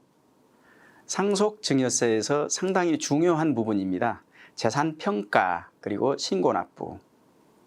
상속이 됐는데 증여가 됐는데 이 재산을 시세는 20억인데 공시가격은 10억이고 전세는 15억이다. 이럴 때 어떤 금액으로 세금 매길 것이냐 하는 문제입니다. 굉장히 중요한 문제입니다. 또 어렵기도 합니다. 그래서 여러분들이 너무 상식적으로만 판단하시면 안 되겠다라는 말씀 드리면서 재산평가에 관해서 설명을 드리도록 하겠습니다. 우선 재산가액이라는 것은 수시로 오르기도 하고 내리기도 하고 변동이 심하죠. 그래서 어떤 기준일을 정해야 됩니다. 기준일을 정해야 되는데 상속세는 기준일, 여하한 경우라도 돌아가신 날입니다. 상속 개시일이라고 얘기합니다. 등기를 나중에 하든 안 하든 이런 거 전혀 상관없습니다. 상속 개시일을 기준으로 재산평가를 한다. 증여는 증여일입니다. 특히 부동산 같은 경우에는 등기 접수일이라고 말씀을 드렸죠. 네. 그 다음에 합산하는 상속재산에 합산하거나 증여재산에 합산하는 증여재산은 당초 증여할 때 당시 금액이다라는 거 설명을 드렸습니다. 상속증여재산 평가의 대원칙은 시가평가 원칙입니다. 시가로 평가한다. 너무 광범위합니다. 너무 광범위합니다. 시가란 그야말로 이론적으로 불특정 다수인 간에 자유롭게 거래되는 통상적으로 성립되는 가액입니다. 너무 추상적이지 않나요? 어떻게 알 수 있습니까? 여러분 살고 계시는 아파트가 지금 시가가 얼마인지 알으십니까? 앞에 부동산에 가서 물어보면 12억이라고 하고 옆에 부동산에 가서 물어보면 13억이라고 하고 길 건너 가서 물어보면 11억 5천이라고 하는데 어떤 게 시가인가요? 이렇게 어렵습니다. 일단은 세법에서는 시가의 범위를 정해놨습니다. 이러이러한 경우를 시가로 보겠다라고 정해놨습니다. 그래서 세법상 시가다 이렇게 여러분들이 이해를 하시면 되겠습니다. 원칙적으로 세법상 시가는 평가 기준일을 전후해서 상속 같은 경우에는 전 6개월 후 지금은 상속 신고 기간입니다. 후 6개월 이 기간 안에 원칙적으로 증여세는 상속 개시일 전 6개월 그 다음에 증여일 후 3개월까지로 계산을 하는데 이 평가 기간이 또 예외적으로 늘어납니다. 예외적으로 늘어나서 전 2년 후 상속 같은 경우에는 결정 기한이라고 그래서 상속세 신고 기한부터 9개월, 증여는 증여세 신고 기한부터 6개월로 늘어나기 때문에 너무 범위가 넓어지는 것이죠. 이 기간 동안에 당해 재산에 대한 거래 가액이 있느냐, 당해 재산에 대한 감정 가액이 있느냐, 당해 재산에 대한 수용 보상 공매 경매 가격이 있느냐, 그런 금액이 있으면 이걸 시가로 보겠다. 여기까지만 해도 괜찮아요. 그런데 당해 재산이 아니고 유사 재산에 그런 금액이 있어도 가져오겠다. 그러니까 범위가 너무 넓어진 거예요. 일반인들 아니라 전문가도 이걸 판단할 수가 없는 것입니다. 그래서 요약해서 정리를 해드리면 원칙적인 평가 기간만 갖고 얘기를 해도 상속 개시일 전후 6개월, 증여는 6개월 전 3개월 후까지 이 기간 동안에 당해재산, 유사재산에 대한 거래가액, 그 다음에 유사재산이기 때문에 매매가액도 당연히 들어가죠. 감정가액, 보상가액, 공매, 경매가액.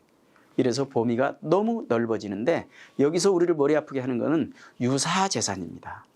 당해재산이 그 기간 동안에 거래가 됐는지 금방 우리가 알 수 있죠. 그렇지만 유사재산, 옆집이 거래가 됐는지 안 됐는지 어떤 것까지를 유사하다고 할 수 있습니까? 그걸 판단하는 것도 매우 어렵습니다. 다만 세무공무원도 판단하기 힘들어서 상속증여세법 시행규칙에 유사하다는 범위를 정해놨습니다. 공동주택의 경우에는 면적이나 또는 공시가격 비율이 플러스 마이너스 5% 이상 차이가 나지 않으면 유사한 재산으로 보겠다라고 얘기를 했어요. 그러니까 유사재산은 청담동의 단독주택, 테헤란로에 30층짜리 2천억, 3천억 가는 빌딩 유사재산 있습니까? 없죠. 명동에 2천억 가는 빌딩 유사재산 있습니까? 없죠. 어떤 것이 유사재산이에요? 아파트, 오피스텔, 대단지, 다세대 연립주택, 단지가 큰 이런 경우에만 유사재산이 있는 것입니다. 그래서 유사재산을 상속 증여받은 사람은 시세대로 세금 내는 것이죠. 그래서 여러분들이 상식적으로 아파트 상속 증여받으면 시세대로 세금 낸대 하는 것은 유사재산 때문에 그렇습니다. 어떻든 현실적으로 그렇게 적용되고 있기 때문에 굉장히 실무적으로 어렵지만 아파트 그러면 시세로 세금 낸다 상속증여세 맞습니다. 그런데 최근에 2020년 1월 31일 날 국세청에서 보도자료를 냈습니다. 뭐라고 보도자료를 냈느냐? 꼬마 빌딩 등 감정평가사업 시행 안내 이렇게 해서 여러분들 검색해보면 금방 나옵니다. 꼬마 빌딩 등이라고 했어요. 그리고 보도자료에는 비주거용 부동산이라고 얘기를 했습니다. 그러니까 주거용은 빠진다라고 얘기를 했는데 주거용이 빠지는지는 나중에 여러분들이 살펴보시고요. 보도자료는 그렇게 했지만 꼬마 빌딩 등이라는 것은 세법에 어디에도 나와 있는 게 없습니다. 그러면 여러분들 꼬마 빌딩이 어디까지가 꼬마 빌딩이 해당되고 어떤 것은 꼬마 빌딩에 해당되지 않는가요? 살펴보시면 우리 국어, 언어학적으로 여러분들 몇 살까지가 꼬마고 몇 살은 꼬마가 아닌가요? 판단하기가 쉽습니까? 그것이 힘든데 빌딩을 어디까지가 꼬마고 어디까지가 꼬마가 아닌지 판단하는 것은 얼마나 어렵겠습니까? 국세청이나 과세당국에서도 나름대로 애로사항은 있겠죠. 2천억짜리 빌딩을 1,000억이나 1,200억 공시가격으로 상속증여세를 부과하다 보니 이거 어떻게 시세로 세금 매길 방법은 없을까 해서 찾아낸 방법이 꼬마 빌딩 등에 해당되면 국세청에서 예산을 들여서 본인들이 직접 직권으로 감정을 해서 그 감정 가격으로 세금 매기겠습니다 하는 것이고 실제 지금 그렇게 하고 있습니다. 그래서 이제 제가 여러분들한테 드릴 수 있는 말씀은 이제는 유사재산이 없어도 어떤 재산이라도 국세청에서 꼬마 빌딩 등, 이 등이 중요합니다.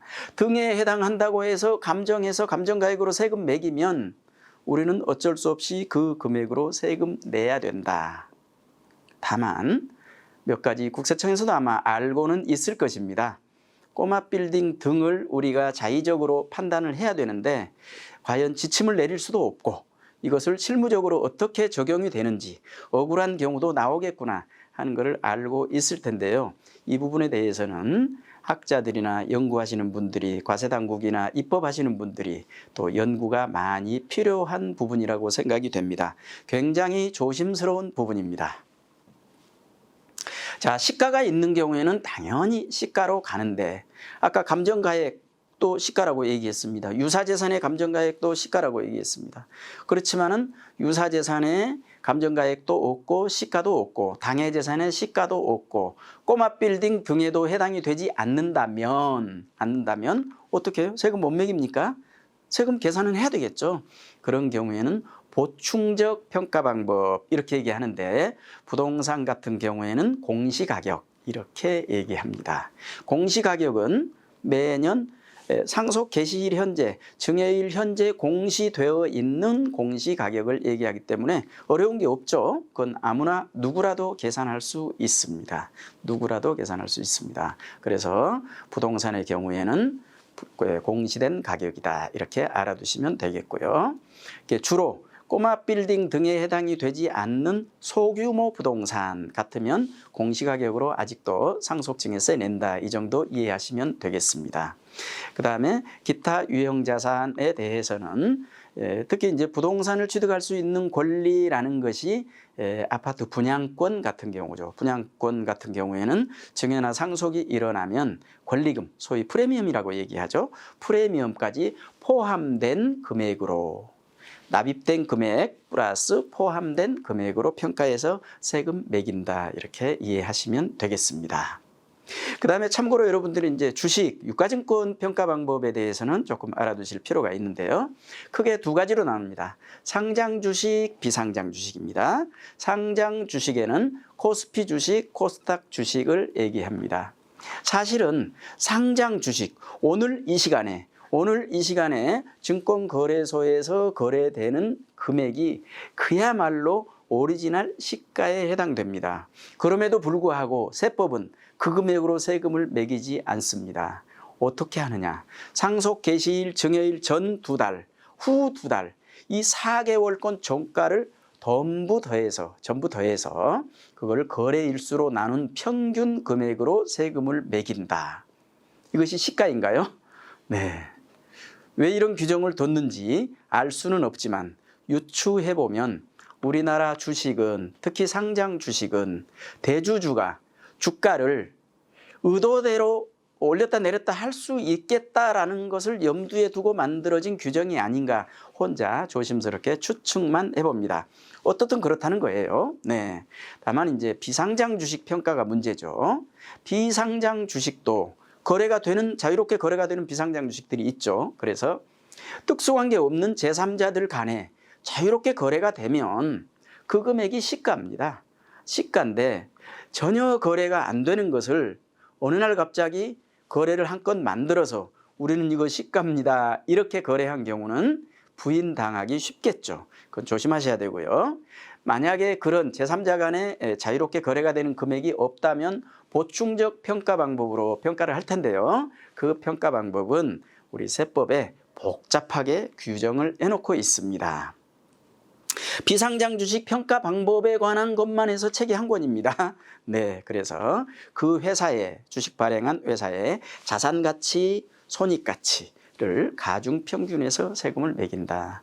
특별한 경우에는 자산 가치만 갖고 평가를 하는 경우도 있다. 이래서 비상장 주식 평가와 관련해서 또 절세 방법들이 있을 수가 있겠네요. 네. 그다음에 저당권 등이 설정된 재산은 비교 평가를 한다.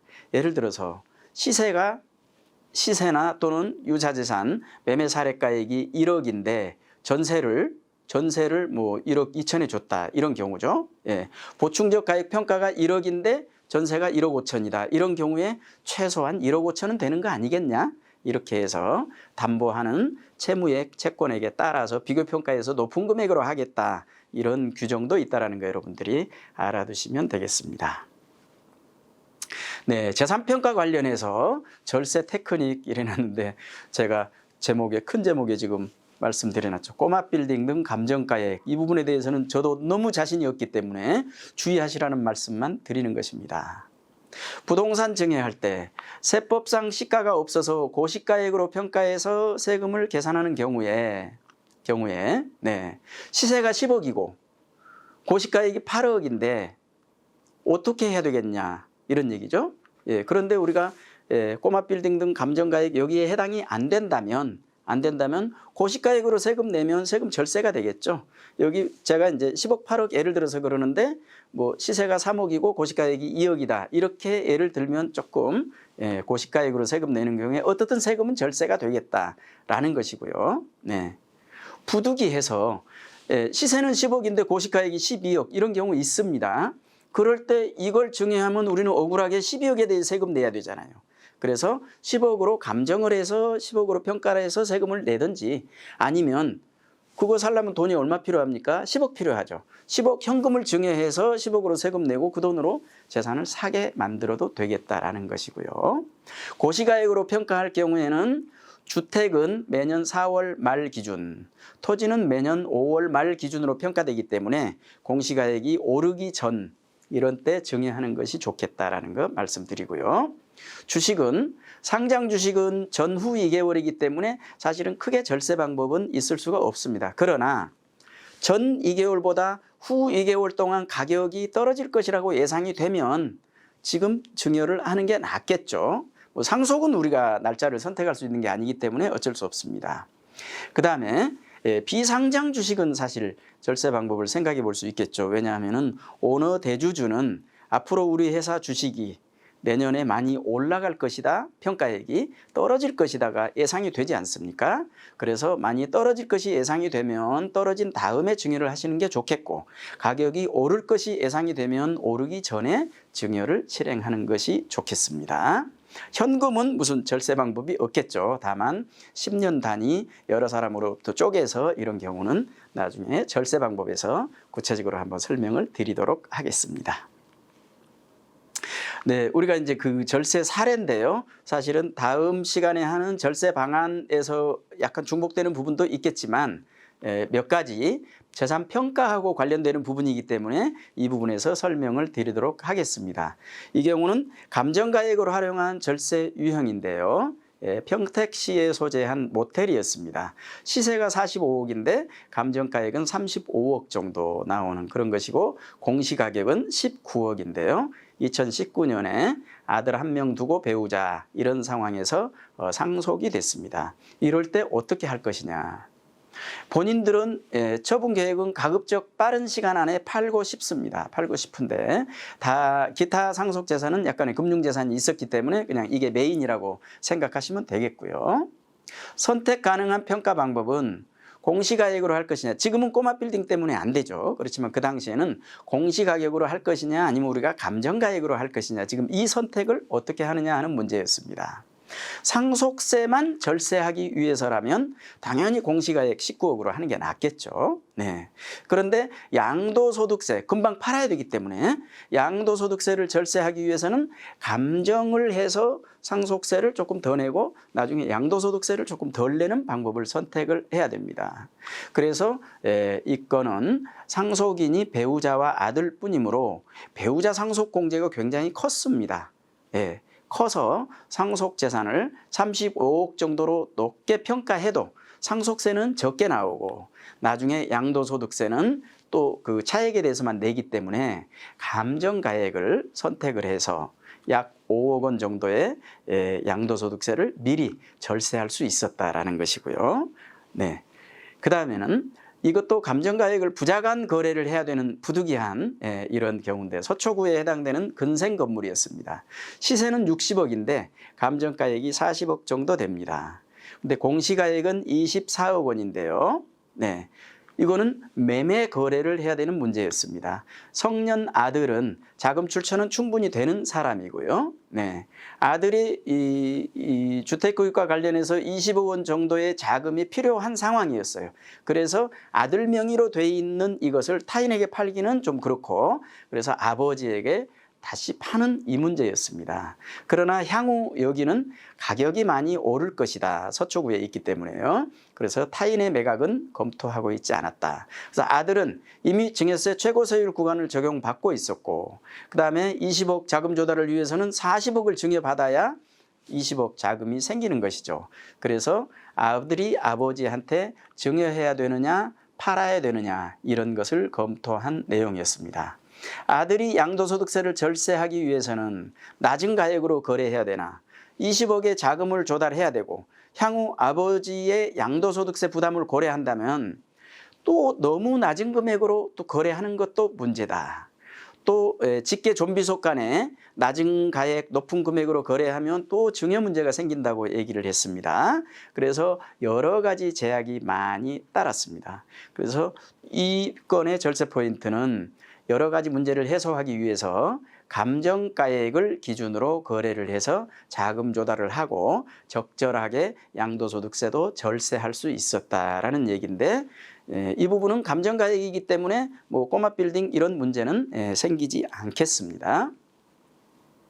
네, 또 다른 경우는 6개월, 15개월 이내 상속재산 매매 방법입니다. 네, 이것은 당해 재산을 이 6개월, 15개월 안에 실제로 우리가 당해 재산의 시가를 의도적으로 만들어서 그 금액으로 세금 내겠다 이런 얘기입니다. 광진구에 소재하는 다가구 주택인데요. 네, 시세는 10억 원 정도, 감정가액은 8억 원 정도고 공시가격은 6억 원 정도입니다. 모친이 소유하고 계신데 아버지는 먼저 돌아가셨고요. 2019년도에 상속이 개시됐습니다. 어머니가 이 주택하고 약간의 금융재산, 보증금 2억 5천만 원 정도 남기고 돌아가셨습니다. 이남 이녀 상속인들이 있었고요. 자녀들은 모두 다 다른 주택을 소유하고 있었고 그렇기 때문에 이 주택은 바로 매각하기로 의사일치가 된 상황입니다. 그래서 당장 10억의 매매가 가능한 상황이었고요. 상속세 절세 방법, 상속세만 절세하자고 하면 공시가격으로 평가하면 6억 원에 평가하고 5억 공제하고 채무 2억 5천 공제하면 세금 안 나오겠죠. 상속세만 따지면 그렇습니다.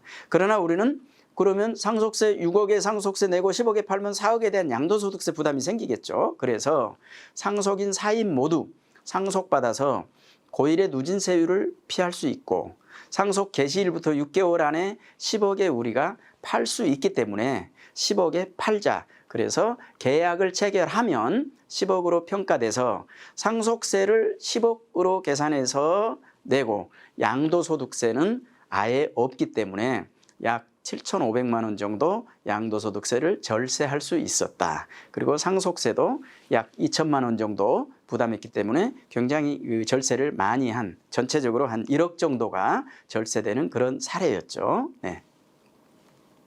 그 다음에 공시가격 평가. 이것은 충남 당진에 있는 잡종지하고 임야인데요. 직권감정을 주의하자 이 말씀은 다시 강조해서 말씀드리지만은 꼬마 빌딩 감정가액을 말씀드리는 것입니다. 시세가 60억 원 정도, 면적이 굉장히 넓습니다. 감정가액이 30억 원이고 공시가격은 20억 원 정도 되는데 모친 소유인데 아버지와 아들이 상속인입니다. 어머니와 지방의 아파트 등 약 30억 원의 재산과 10억 원의 채무를 남기고 돌아가신 상황인데요. 배우자하고 아들 1명, 당장 거래가 성사되기는 어려운 조건이다. 이럴 때 어떻게 해야 되느냐 이런 얘기입니다. 상속세만 절세하기 위해서는 당연히 공시가격으로 평가해야 되겠죠. 그렇지만은 언젠가 팔아야 되면 양도소득세 부담이 클 텐데 이래서 우선은 상속세가 낮은 세율 구간에 있고 양도소득세는 향후 최고 세율 구간에 있지만 언제 팔지가 불분명합니다. 그리고 당장 많은 세금을 부담해야 되니까 감정가액으로 하게 되면 어쩔 수 없이 세금 문제를 비교 분석해서 공시가격으로 신고한 사례다. 그렇지만은 이게 금액이 크기 때문에 이제 최근 사례 같으면은 아마 꼬마 빌딩 등 감정가액으로 국세청에서 세금을 매긴다고 할 수 있는 경우겠습니다. 그 다음에 사례는 부담부 증여 공시가격 활용인데요. 서초동에 있는 아파트 65평짜리인데 그 당시에 시세가 18억 원이고 이거는 조금 오래전 얘기입니다. 공시가격은 10억 원이었습니다. 임대보증금은 12억인데 부모가 공동 소유를 하고 있었어요. 근데 부모는 비과세되는 1세대 1주택 요건에 해당이 되는 거였습니다.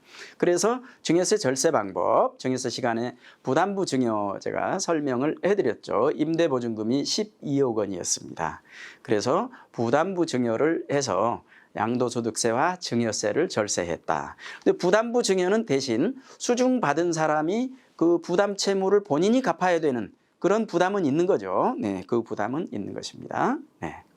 여기까지가 증여세, 재산평가, 상속세, 재산평가하고 관련된 그런 절세 방법에 대해서 살펴봤고요. 신고납부는 간단합니다. 상속세는 상속 개시일이 속하는 달의 말일부터 6개월, 증여는 증여일이 속하는 달의 말일부터 3개월 안에 신고해야 된다. 세금은 어떻게 내느냐? 한꺼번에 내도 되고 현금으로 내려면 2개월 반반 분납해도 되고 한꺼번에 목돈이 준비가 안 됩니다. 그러면 5년간 연부연납을 하는데 연납 이자율은 쌉니다. 1.8%인가요? 네, 그래서 담보 제공하고 연납을 할 수도 있고 또 물납을 할 수도 있습니다. 물납을 할 수도 있다. 그래서 각종 세액공제를 한 다음에 분납도 가능하고 물납, 연부연납이 가능하다. 이런 정도만 여러분들이 알아두시면 되겠고요.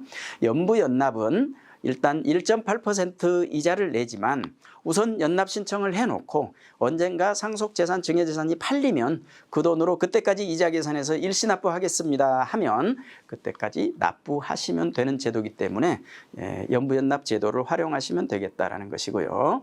물납은 비상장 주식은 특별한 경우 이외에는 물납이 제한된다라는 거 알아두시고 특히 부동산 같은 경우에는 높게 평가됐으면 그 금액으로 물납을 할 수 있겠다 이런 얘기고요.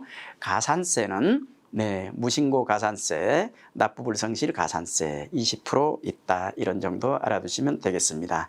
여기까지가 여러분들 재산평가 신고납부 살펴봤고요. 마지막 시간에 우리 절세 방법에 대해서 한번 정리해 보도록 하겠습니다. 잠깐 쉬도록 하겠습니다.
이번에 마지막 시간인데요. 4교시 상속증여세 절세 사례.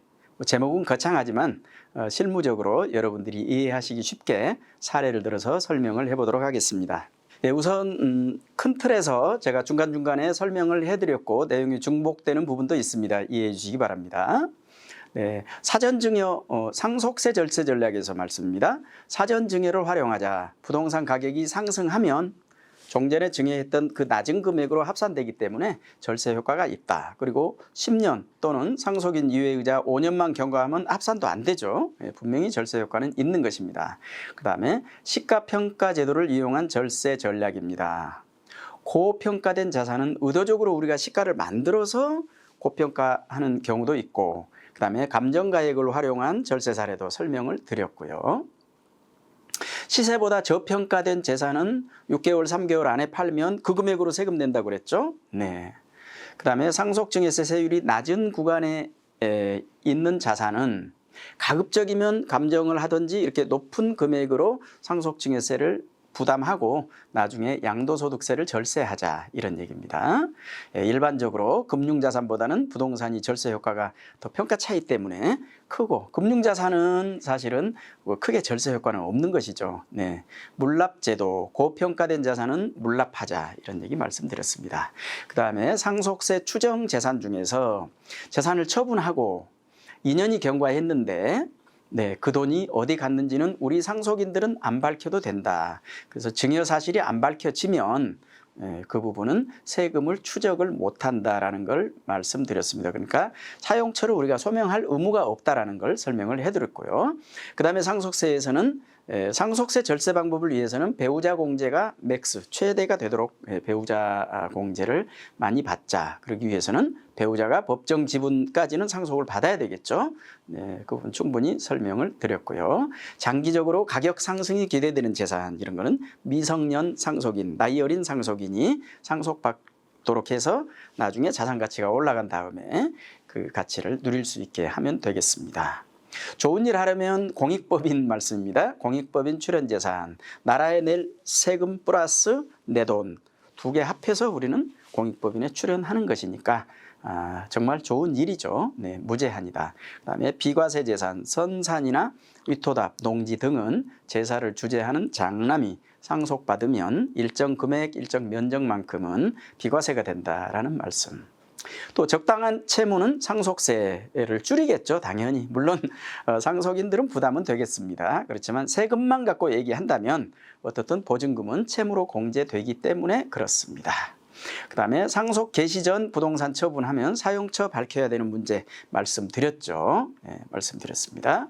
그 다음에 상속 개시 전 처분한 재산이나 융자금 이런 것들은 2년 이내면 사용처를 밝혀놔야 된다. 그래서 구체적으로 우리가 입증해야 되기 때문에 어디 얼마를 썼는지 구체적으로 증빙을 다 갖춰놔야 된다, 이런 얘기죠. 네.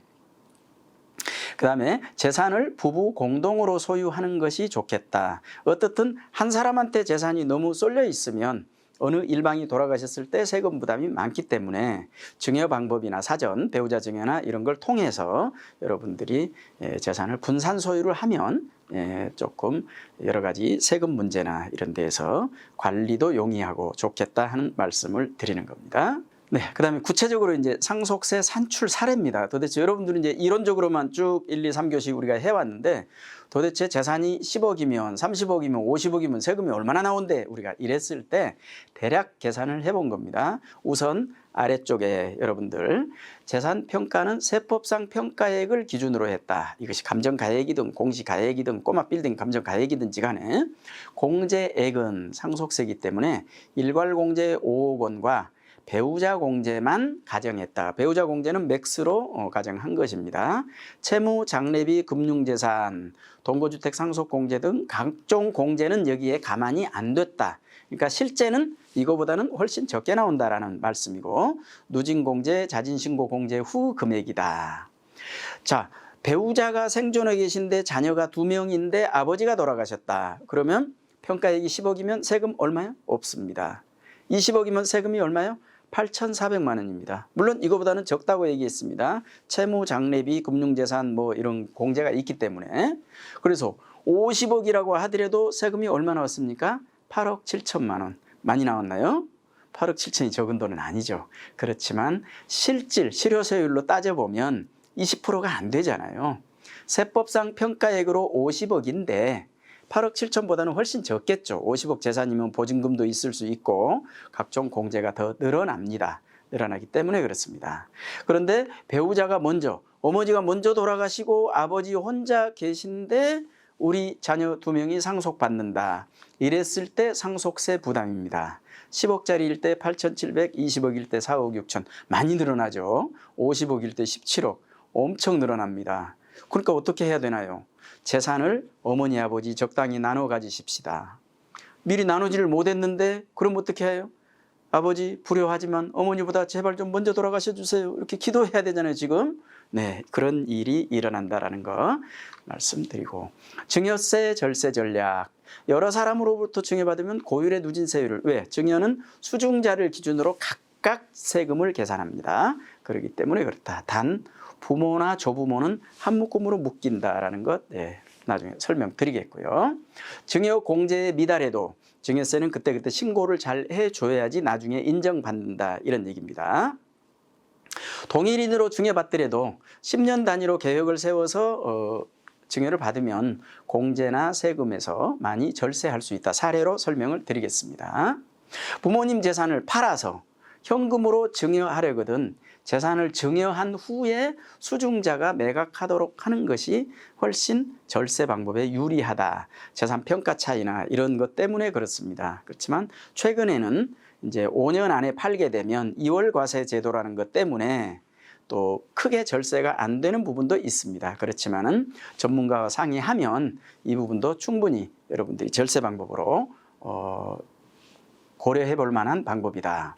그다음에 기대 수익률이 높은 자산 가치가 올라갈 것 같은 재산을 증여하는 것이 좋겠다라는 것이고요. 그다음에 시세가 세법상 평가액보다 높게 평가된 자산을, 당연하죠. 예, 그건 우리가 세법상 평가액이 낮으면 그 금액으로 세금 내기 때문에 시세는 높지만 절세 효과가 있다. 배우자 증여 말씀을 여러 번 강조해 드렸습니다. 예, 배우자 증여도 마찬가지입니다. 배우자한테 증여하고 증여세 안 내고 3년 안에 팔면 당초 증여한 배우자가 양도한 것처럼 이월과세 방법이기 때문에 무조건 5년은 지나야 된다는 거 참고해 주시고 5년만 지나면 절세 효과는 분명히 있다는 것입니다. 부담부 증여에 대해서도 충분히 설명을 드렸습니다. 일반적으로는 부담부 증여가 절세 방법이다.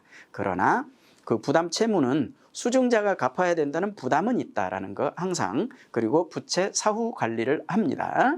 그리고 증여 시기 선택, 만약에 공시가격으로 세금을 내야 되는 경우라면 아파트 주택은 4월 말, 그다음에 토지는 5월 말이기 때문에 대부분 공시가격이 오르죠. 오르니까 오르기 전에 증여하는 것이 좋겠다라는 것이고요. 고액의 부동산을 처분한 경우에는 자금 사용처 조사에 대비해라. 이것은 국세청에서 최근에 수도권이나 지방에 신도시 개발하면서 농사 지으시던 분들, 고령의 농사 지으시던 분들 보상, 토지 보상을 몇십억씩, 100억씩 받는 경우에 국세청에서 다 체크를 하고 있습니다. 그렇기 때문에 사용처를, 증여는 증여고 사용은 사용이고 이렇게 해야지 자녀들한테 세금 신고 없이 적당하게 주는 것, 그런 것은 거의 그냥 피해가기가 힘들다라는 걸 강조해서 말씀을 드립니다. 이제 구체적으로 증여세 산출 사례인데요. 이번에는 첫 번째로 성년, 미성년. 성년, 미성년 차이는 어떤 게 있나요? 우리가 자녀일 경우입니다. 자녀. 공제만 5천만 원 공제받냐, 2천만 원 공제받냐, 그 차이입니다. 그 차이입니다. 자, 재산 가액은 세법상 평가 기준 다 앞으로 모든 사례에 똑같습니다. 누진 공제, 자진 신고 공제했다. 그다음에 10년 이내 동일인 합산 증여는 없는 것으로 했다. 미성년 자녀는 수중자산 투자 시 증여 후 재산 가치가 올라가면 거기에 대한 또 타인 기여 재산 가치 상승에 대한 증여세가 있다라는 것 조심하시기 바랍니다. 그리고 세대 생략 증여를 하면 할증된다라는 거죠. 우선 성년 자녀한테 1억 5천 주면 5천만 원 공제하고 1억에 대해서 10%인데 3% 자진신고 공제가 있어서 9.7% 970만 원 공제 나옵니다. 2억 5천 주면 2,900만 원, 4억 5천 주면 6,700, 5억 5천 주면 8,700, 10억 5천 주면 2억 3천. 그래서 그렇게 엄청난 금액은 아니다. 법대로 했을 때 이렇습니다. 다만 이게 꼬마 빌딩 문제만 아니면 평가 차이 때문에 15억 5천짜리면 시세는 적어도 15억 정도는, 또 지방의 부동산 같은 경우는 시세가 20억 정도는 됩니다. 20억짜리 2억 3천 증여세 낸다면 10번이라도 증여할 수 있겠죠. 이 감정가액을 주의해라 이런 말씀 드리고, 미성년 자녀는 공제만 적을 뿐이지 똑같습니다. 다만 부동산을 증여한다면 이전 비용이나 증여세 낼 자금이 또 어디서 날 것인가, 그 부분까지 고려해서 증여를 해야 된다. 현금을 증여하면 증여받은 재산에서 이 세금을 내면 되겠죠. 네, 그 부분이 조금 주의하실 부분입니다.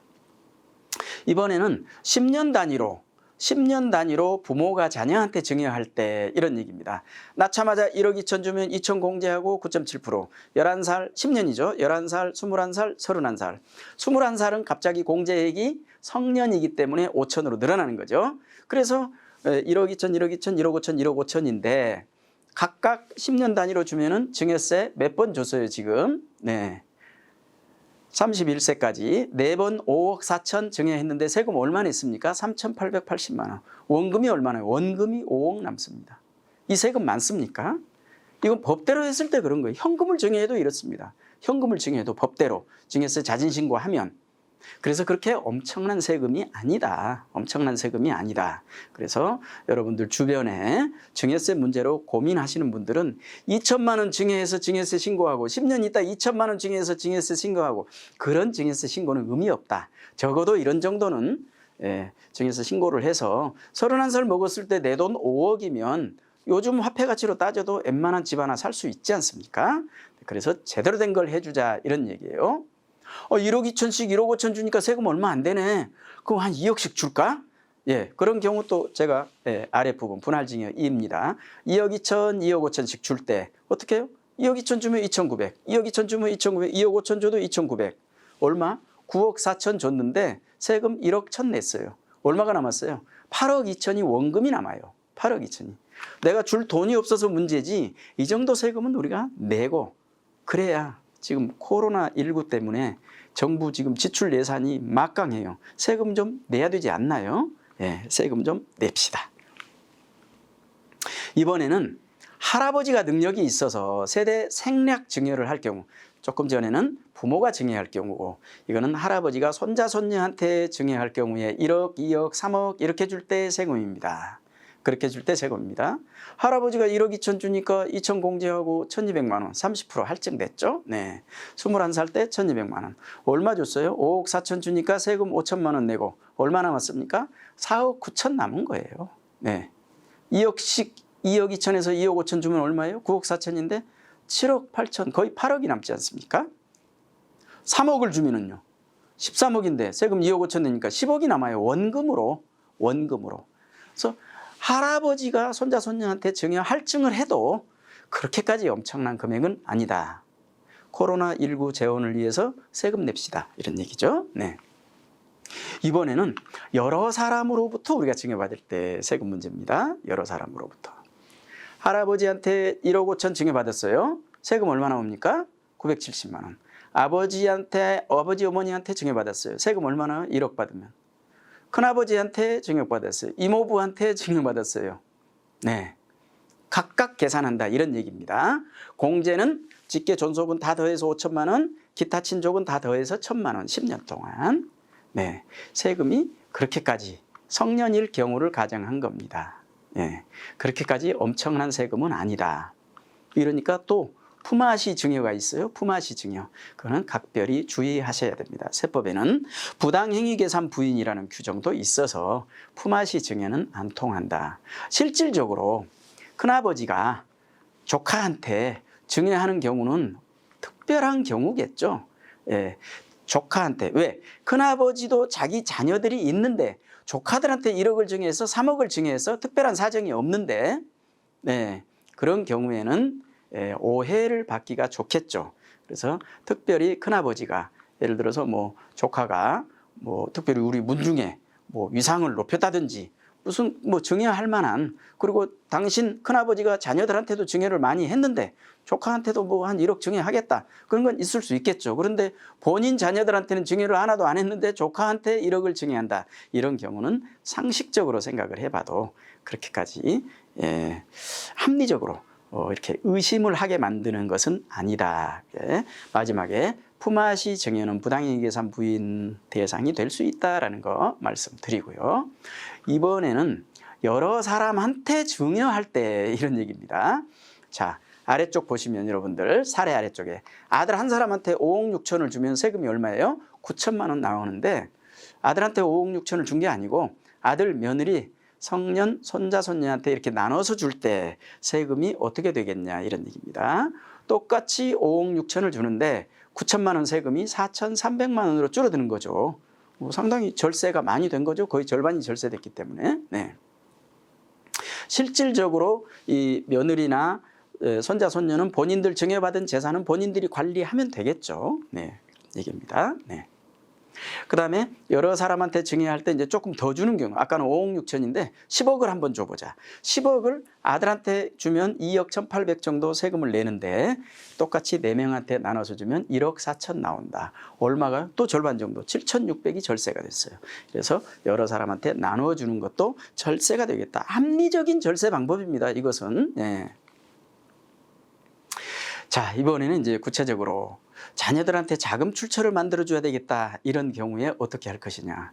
그래서 급여 소득은 무조건 저축을 한다. 그래서 10년 동안 저축을 했더니 연봉을 다 더하니까 8억이더라. 그래서 8억을 자금 출처 만들어서 아파트 사는데 8억, 10억짜리를 샀어요. 2억 융자 받아서. 그래서 자금 출처 조사를 하니까 8억 자기 자금하고 2억은 대출받았습니다. 그러십니까? 네네, 그러시군요.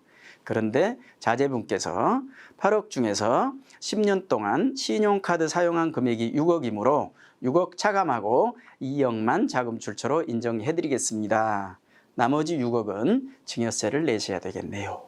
어떻게 해야 되겠습니까, 이제? 예. 그러면 이제 집 못 사는 거죠? 그런데 한번 극단적으로 저희가 예를 그냥 이건 뭐 강의니까 한번 사례를 들어서 말씀을 해보면, 네. 연봉을 90% 정도 다 저축을 했다. 생활비는 뭘로 썼냐? 예, 본가에서 쌀 갖다 먹고 처갓집에서 반찬 종류 갖다 먹었습니다. 그럼 그걸 증여세 계산을 해서 증여세를 매길 수 있을까? 네? 증여세를 매길 수 있을까? 뭐 증여세 못 매기겠죠. 그것은. 네, 그래서 어떻든 본인의 급여소득 부분에 대해서 그렇게 하고 뭐 쌀하고 과일하고 무슨 반찬을 좀 갖다 먹었다는데 거기까지 세금은 못 매길 거 아닌가라는 생각은 해보는데 사례에 따라서 달라지겠죠. 또 어떤 사모님들은 구체적으로 그 국세청 보도자료에 나온 얘기예요. 신용카드를 이렇게 본인 신용카드 차용한다고 그러니까 예, 나중에 본인 신용카드는 쓴 게 금액이 없어요. 요즘에 젊은 사람들이 신용카드 안 쓰고 살 수 있나요? 그래서 아버지 거 신용카드를 갖고 조회를 해봤더니 아버지 거 카드가 2개, 3개예요. 하나를 조회를 해봤더니 이태원, 홍대 이런 데서만 쓰신 거예요. 아버지가 쓰신 거예요. 네, 그거 다 알고 있습니다. 국세청에서. 그것도 안 된다라는 것이고 합리적인 절세 방법을 강구하자 이렇게 말씀을 드립니다. 그 다음에 과거에 배우자나 직계존비속 간에 고액의 목돈 자금 거래가 있었다면 지금이라도 바로잡아 놓는 것이 좋겠다라는 것이고요. 그 다음에 최근에 자금 출처 조사, 자금 출처는 별도로 뒤에 나옵니다만은 자금의 원천이 되는 능력이 있느냐. 그 다음에 그렇다고 하더라도 구체적으로 계약금, 중도금, 잔금은 어느 계좌에서 어떤 수표로 그건 어떻게 조성됐는데요. 이렇게 따지고 들어가기 때문에 기본적으로 실질적으로 본인 자금 아니면 자금 출처를 대기 힘들다. 그 다음에 자금 출처는 본인 자금 플러스 타인 자금이다. 타인 자금은 융자 또는 전세 보증금 이런 경우겠죠. 개인한테 자금을 차용했다. 최근에 이제 그런 문제들이 많이 일어나고 부모님한테 자금을 빌렸다. 형제 간의 자금을 빌렸다. 뭐 이런 경우들이 많이 있는데 실질적으로 차용을 했다면 문제가 안 되겠지만 증여 추정 시간에 말씀을 드렸지만은 증여로 오해받을 만한 일들이 많이 생긴다. 그래서 특수관계자 간에 자금을 차용했다면 이자 지급 내용이라든지 이런 증빙 때문에 굉장히 소명에 신경을 써야 된다라는 것이고 구체적인 사례는 전문가들하고 여러분들이 상담을 하셔야 됩니다. 네.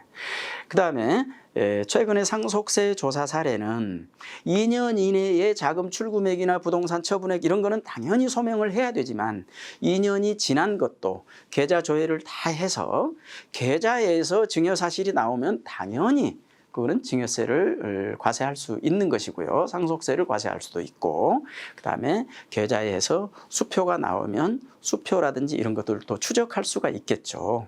근데 금융기관에서는 그 수표 자금 추적하는데 그 문서 보존 기간이 5년이라고 합니다. 그래서 5년이 지난 것은 수표를 과세관청에서 추적을 못 한다고 하는데 실제 그런지는 제가 실무를 직접 안 해보니까 잘 모르겠습니다. 그다음에 미성년자 또는 본인이 행위를 할 수 없다고 느끼는 경제 행위를 할 수 없다고 느끼는 사람한테 재산을 증여해서 부모들이 그걸 불려주는 경우에 증여세 과세되는 사례도 조심하자고 말씀을 드렸습니다.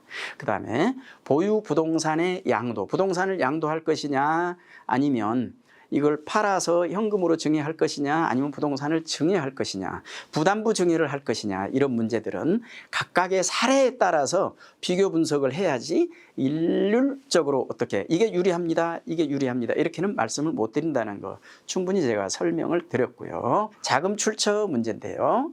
자금 출처는 원칙적으로 취득한 부동산이 10억 이하면 80% 이상만 자금 출처를 소명하면 자금 소명이 된 것으로 보겠다. 20%가 불분명할 때입니다. 그런데 20% 중에서 부모한테 증여자금이 나오면 안 된다. 이런 얘기고요. 80% 중에서 일부를 부모한테 증여받고 나머지는 불분명합니다. 이것도 안 됩니다. 증여가 등장하면 부족한 돈 전체를 증여로 본다. 이런 얘기고 10억이 넘어가면 미소명 금액이 2억 미만일 때까지만 봐준다. 마찬가지입니다. 불분명할 금액입니다.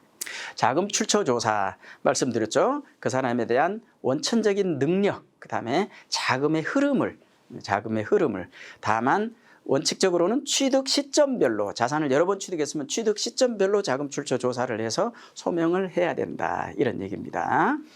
구체적인 사례를 보시면 20억짜리를 취득했는데 18억 1천만 원 소명하고 나머지는 불분명하다. 그러면 소명이 다 된 걸로 본다 이런 얘기죠. 그런데 17억 9천만 원 소명하면 2억 1천만 원이 부족하잖아요. 그러면 2억 1천 전체를 증여 추정한다 이런 얘기입니다. 국세청은 나에 대해서 너무 많은 것을 알고 있다. 그런데 국세청뿐만이 아닙니다. 사실은 우리나라가 이 IT 산업이 그래도 지금 많이 이렇게 발전하다 보니 외국 다른 나라 정부에 비해서 굉장히 전산화가 잘 돼 있는 것이죠. 전산화가 잘 돼 있는 가장 큰 이유는 식별번호입니다. 여러분들이 늘 다루시는 주민등록번호입니다. 주민등록번호 하나만 가지면 모든 것이 너무너무 많이 알게 돼 있어서 그래서 사실은 국민의 입장으로 보면 정부가 나에 대해서 너무 많은 것을 알고 있다. 너무 많은 것을 알고 있다. 그래서 혹자는 인권 침해 소지가 있을 정도로 너무 정부가 많은 정보를 가지고 있다. 그렇게 정부는 나에 대해서 다 이렇게 알아봐도 되느냐 이런 얘기인데 또 정부 국가 입장에서는 뭐 전체적으로 뭐 과세라든지 아니면 이런 각종 여러 가지 정책이나 제도 그리고 최근에 예를 들어서 뭐 코로나19 지원금을 주는데 어떻게 할 것이냐 이거 보면 소득을 또 신고소득 그 수준대로 또 이렇게 분석도 해야 되고 굉장히 어려움이 많습니다. 자, 그럼에도 불구하고 국민의 입장에서 본다면 너무 많은 것을 알고 계시네요. 네, 이런 얘기입니다. 고액의 현금 일일 기준 1인당 1,000만 원 이상 현금을 인출하면 수상한 돈이다 이렇게 해서 금융정보분석원에 자동적으로 통보가 된다. 500만 원 이상만 현금 찾거나 입금하려면 이 돈은 무슨 돈입니까? 저 돈은 무슨 돈입니까? 사용처를 밝혀주세요. 그렇게 하고 있고 또 부동산을 취득하려고 하면 요즘에는 이제 뭡니까? 자금 조달 계획서 아주 구체적으로 내도록 합니다. 여기까지가 저하고 4교시를 정리를 했는데요. 상속민법, 상속은 무엇인가? 상속인은 어떤 사람인가? 재산 상속은 어떻게 받는가? 상속세는 어떻게 계산하는가? 상속공제에는 무엇들이 있는가? 배우자 상속공제는 어떻게 되는지 살펴봤고요. 증여세 시간에는 증여란 무엇인가? 본래 의미의 증여에 대해서 살펴봤습니다. 또 세법에 오면 포괄주의 증여라고 해서 10몇 가지가 늘어나는 증여가 있고 증여 추정도 있었고 증여 의제도 있었습니다. 그 다음에 증여세를 계산하기 위해서는 공제되는 것들이 있는데 부담부 증여 주의사항 몇 가지 말씀드렸고 5천만 원, 2천만 원, 1천만 원 공제되는 거 말씀드렸습니다. 그 다음에 증여세, 상속세, 신고납부 3개월, 6개월 말씀드렸고 분납도 있고 연부연납도 있고 그 다음에 몰납하는 방법도 있다라는 것 말씀을 드리고 그 다음 시간에는 제가 재산평가에 대해서 말씀드렸는데 세법상 시가로 평가해서 세금을 매긴다. 세법상 시가의 범위에는 유사재산의 감정가액, 매매가액 이런 것들도 포함되기 때문에 굉장히 범위가 넓어졌다. 그 다음에 평가 기간도 2년부터 6개월, 9개월까지 뒤로 가기 때문에 너무 넓어졌다. 이런 말씀드렸고 특히 최근에 꼬마 빌딩 등 직권으로 감정해서 세금 매기는 것 때문에 굉장히 일선의 세무서나 국민들, 납세자 입장에서는 상당히 지금 혼란스러운 상태에 와 있다. 그래서 이 부분은 아마 머지않아서 법원에서 정리가 될 것 같습니다. 네, 그렇게 말씀드렸고 재산평가에 대해서는 그 다음에 이제 구체적인 절세 사례들, 감정가액을 활용한 절세 사례, 부담부 증여 또는 공시가격, 부모와 자식 간의 거래를 하게 될 때 또는 구체적으로 이제 저희가 상속세, 재산 규모에 따라서 부담되는 세금은 얼마 정도나 되는지 또는 증여는 사례가 아주 많았죠. 증여는 성년, 미성년, 부모가 증여할 경우에 차등해서 그 다음에 조부모가 증여해서 할증 먹을 때 차등해서 여러 사람한테 증여할 때 여러 사람으로부터 증여받을 때 사례를 구체적으로 설명을 드렸습니다. 여러분들이 필요하시면 필요하신 부분을 해서 한 번 더 들어보시면 조금 도움이 되실 것 같고요. 저는 여러분들하고 좋은 인연 또 좋은 추억으로 간직하겠습니다. 만나 뵙게 돼서 반갑고 큰 영광이었습니다. 감사합니다.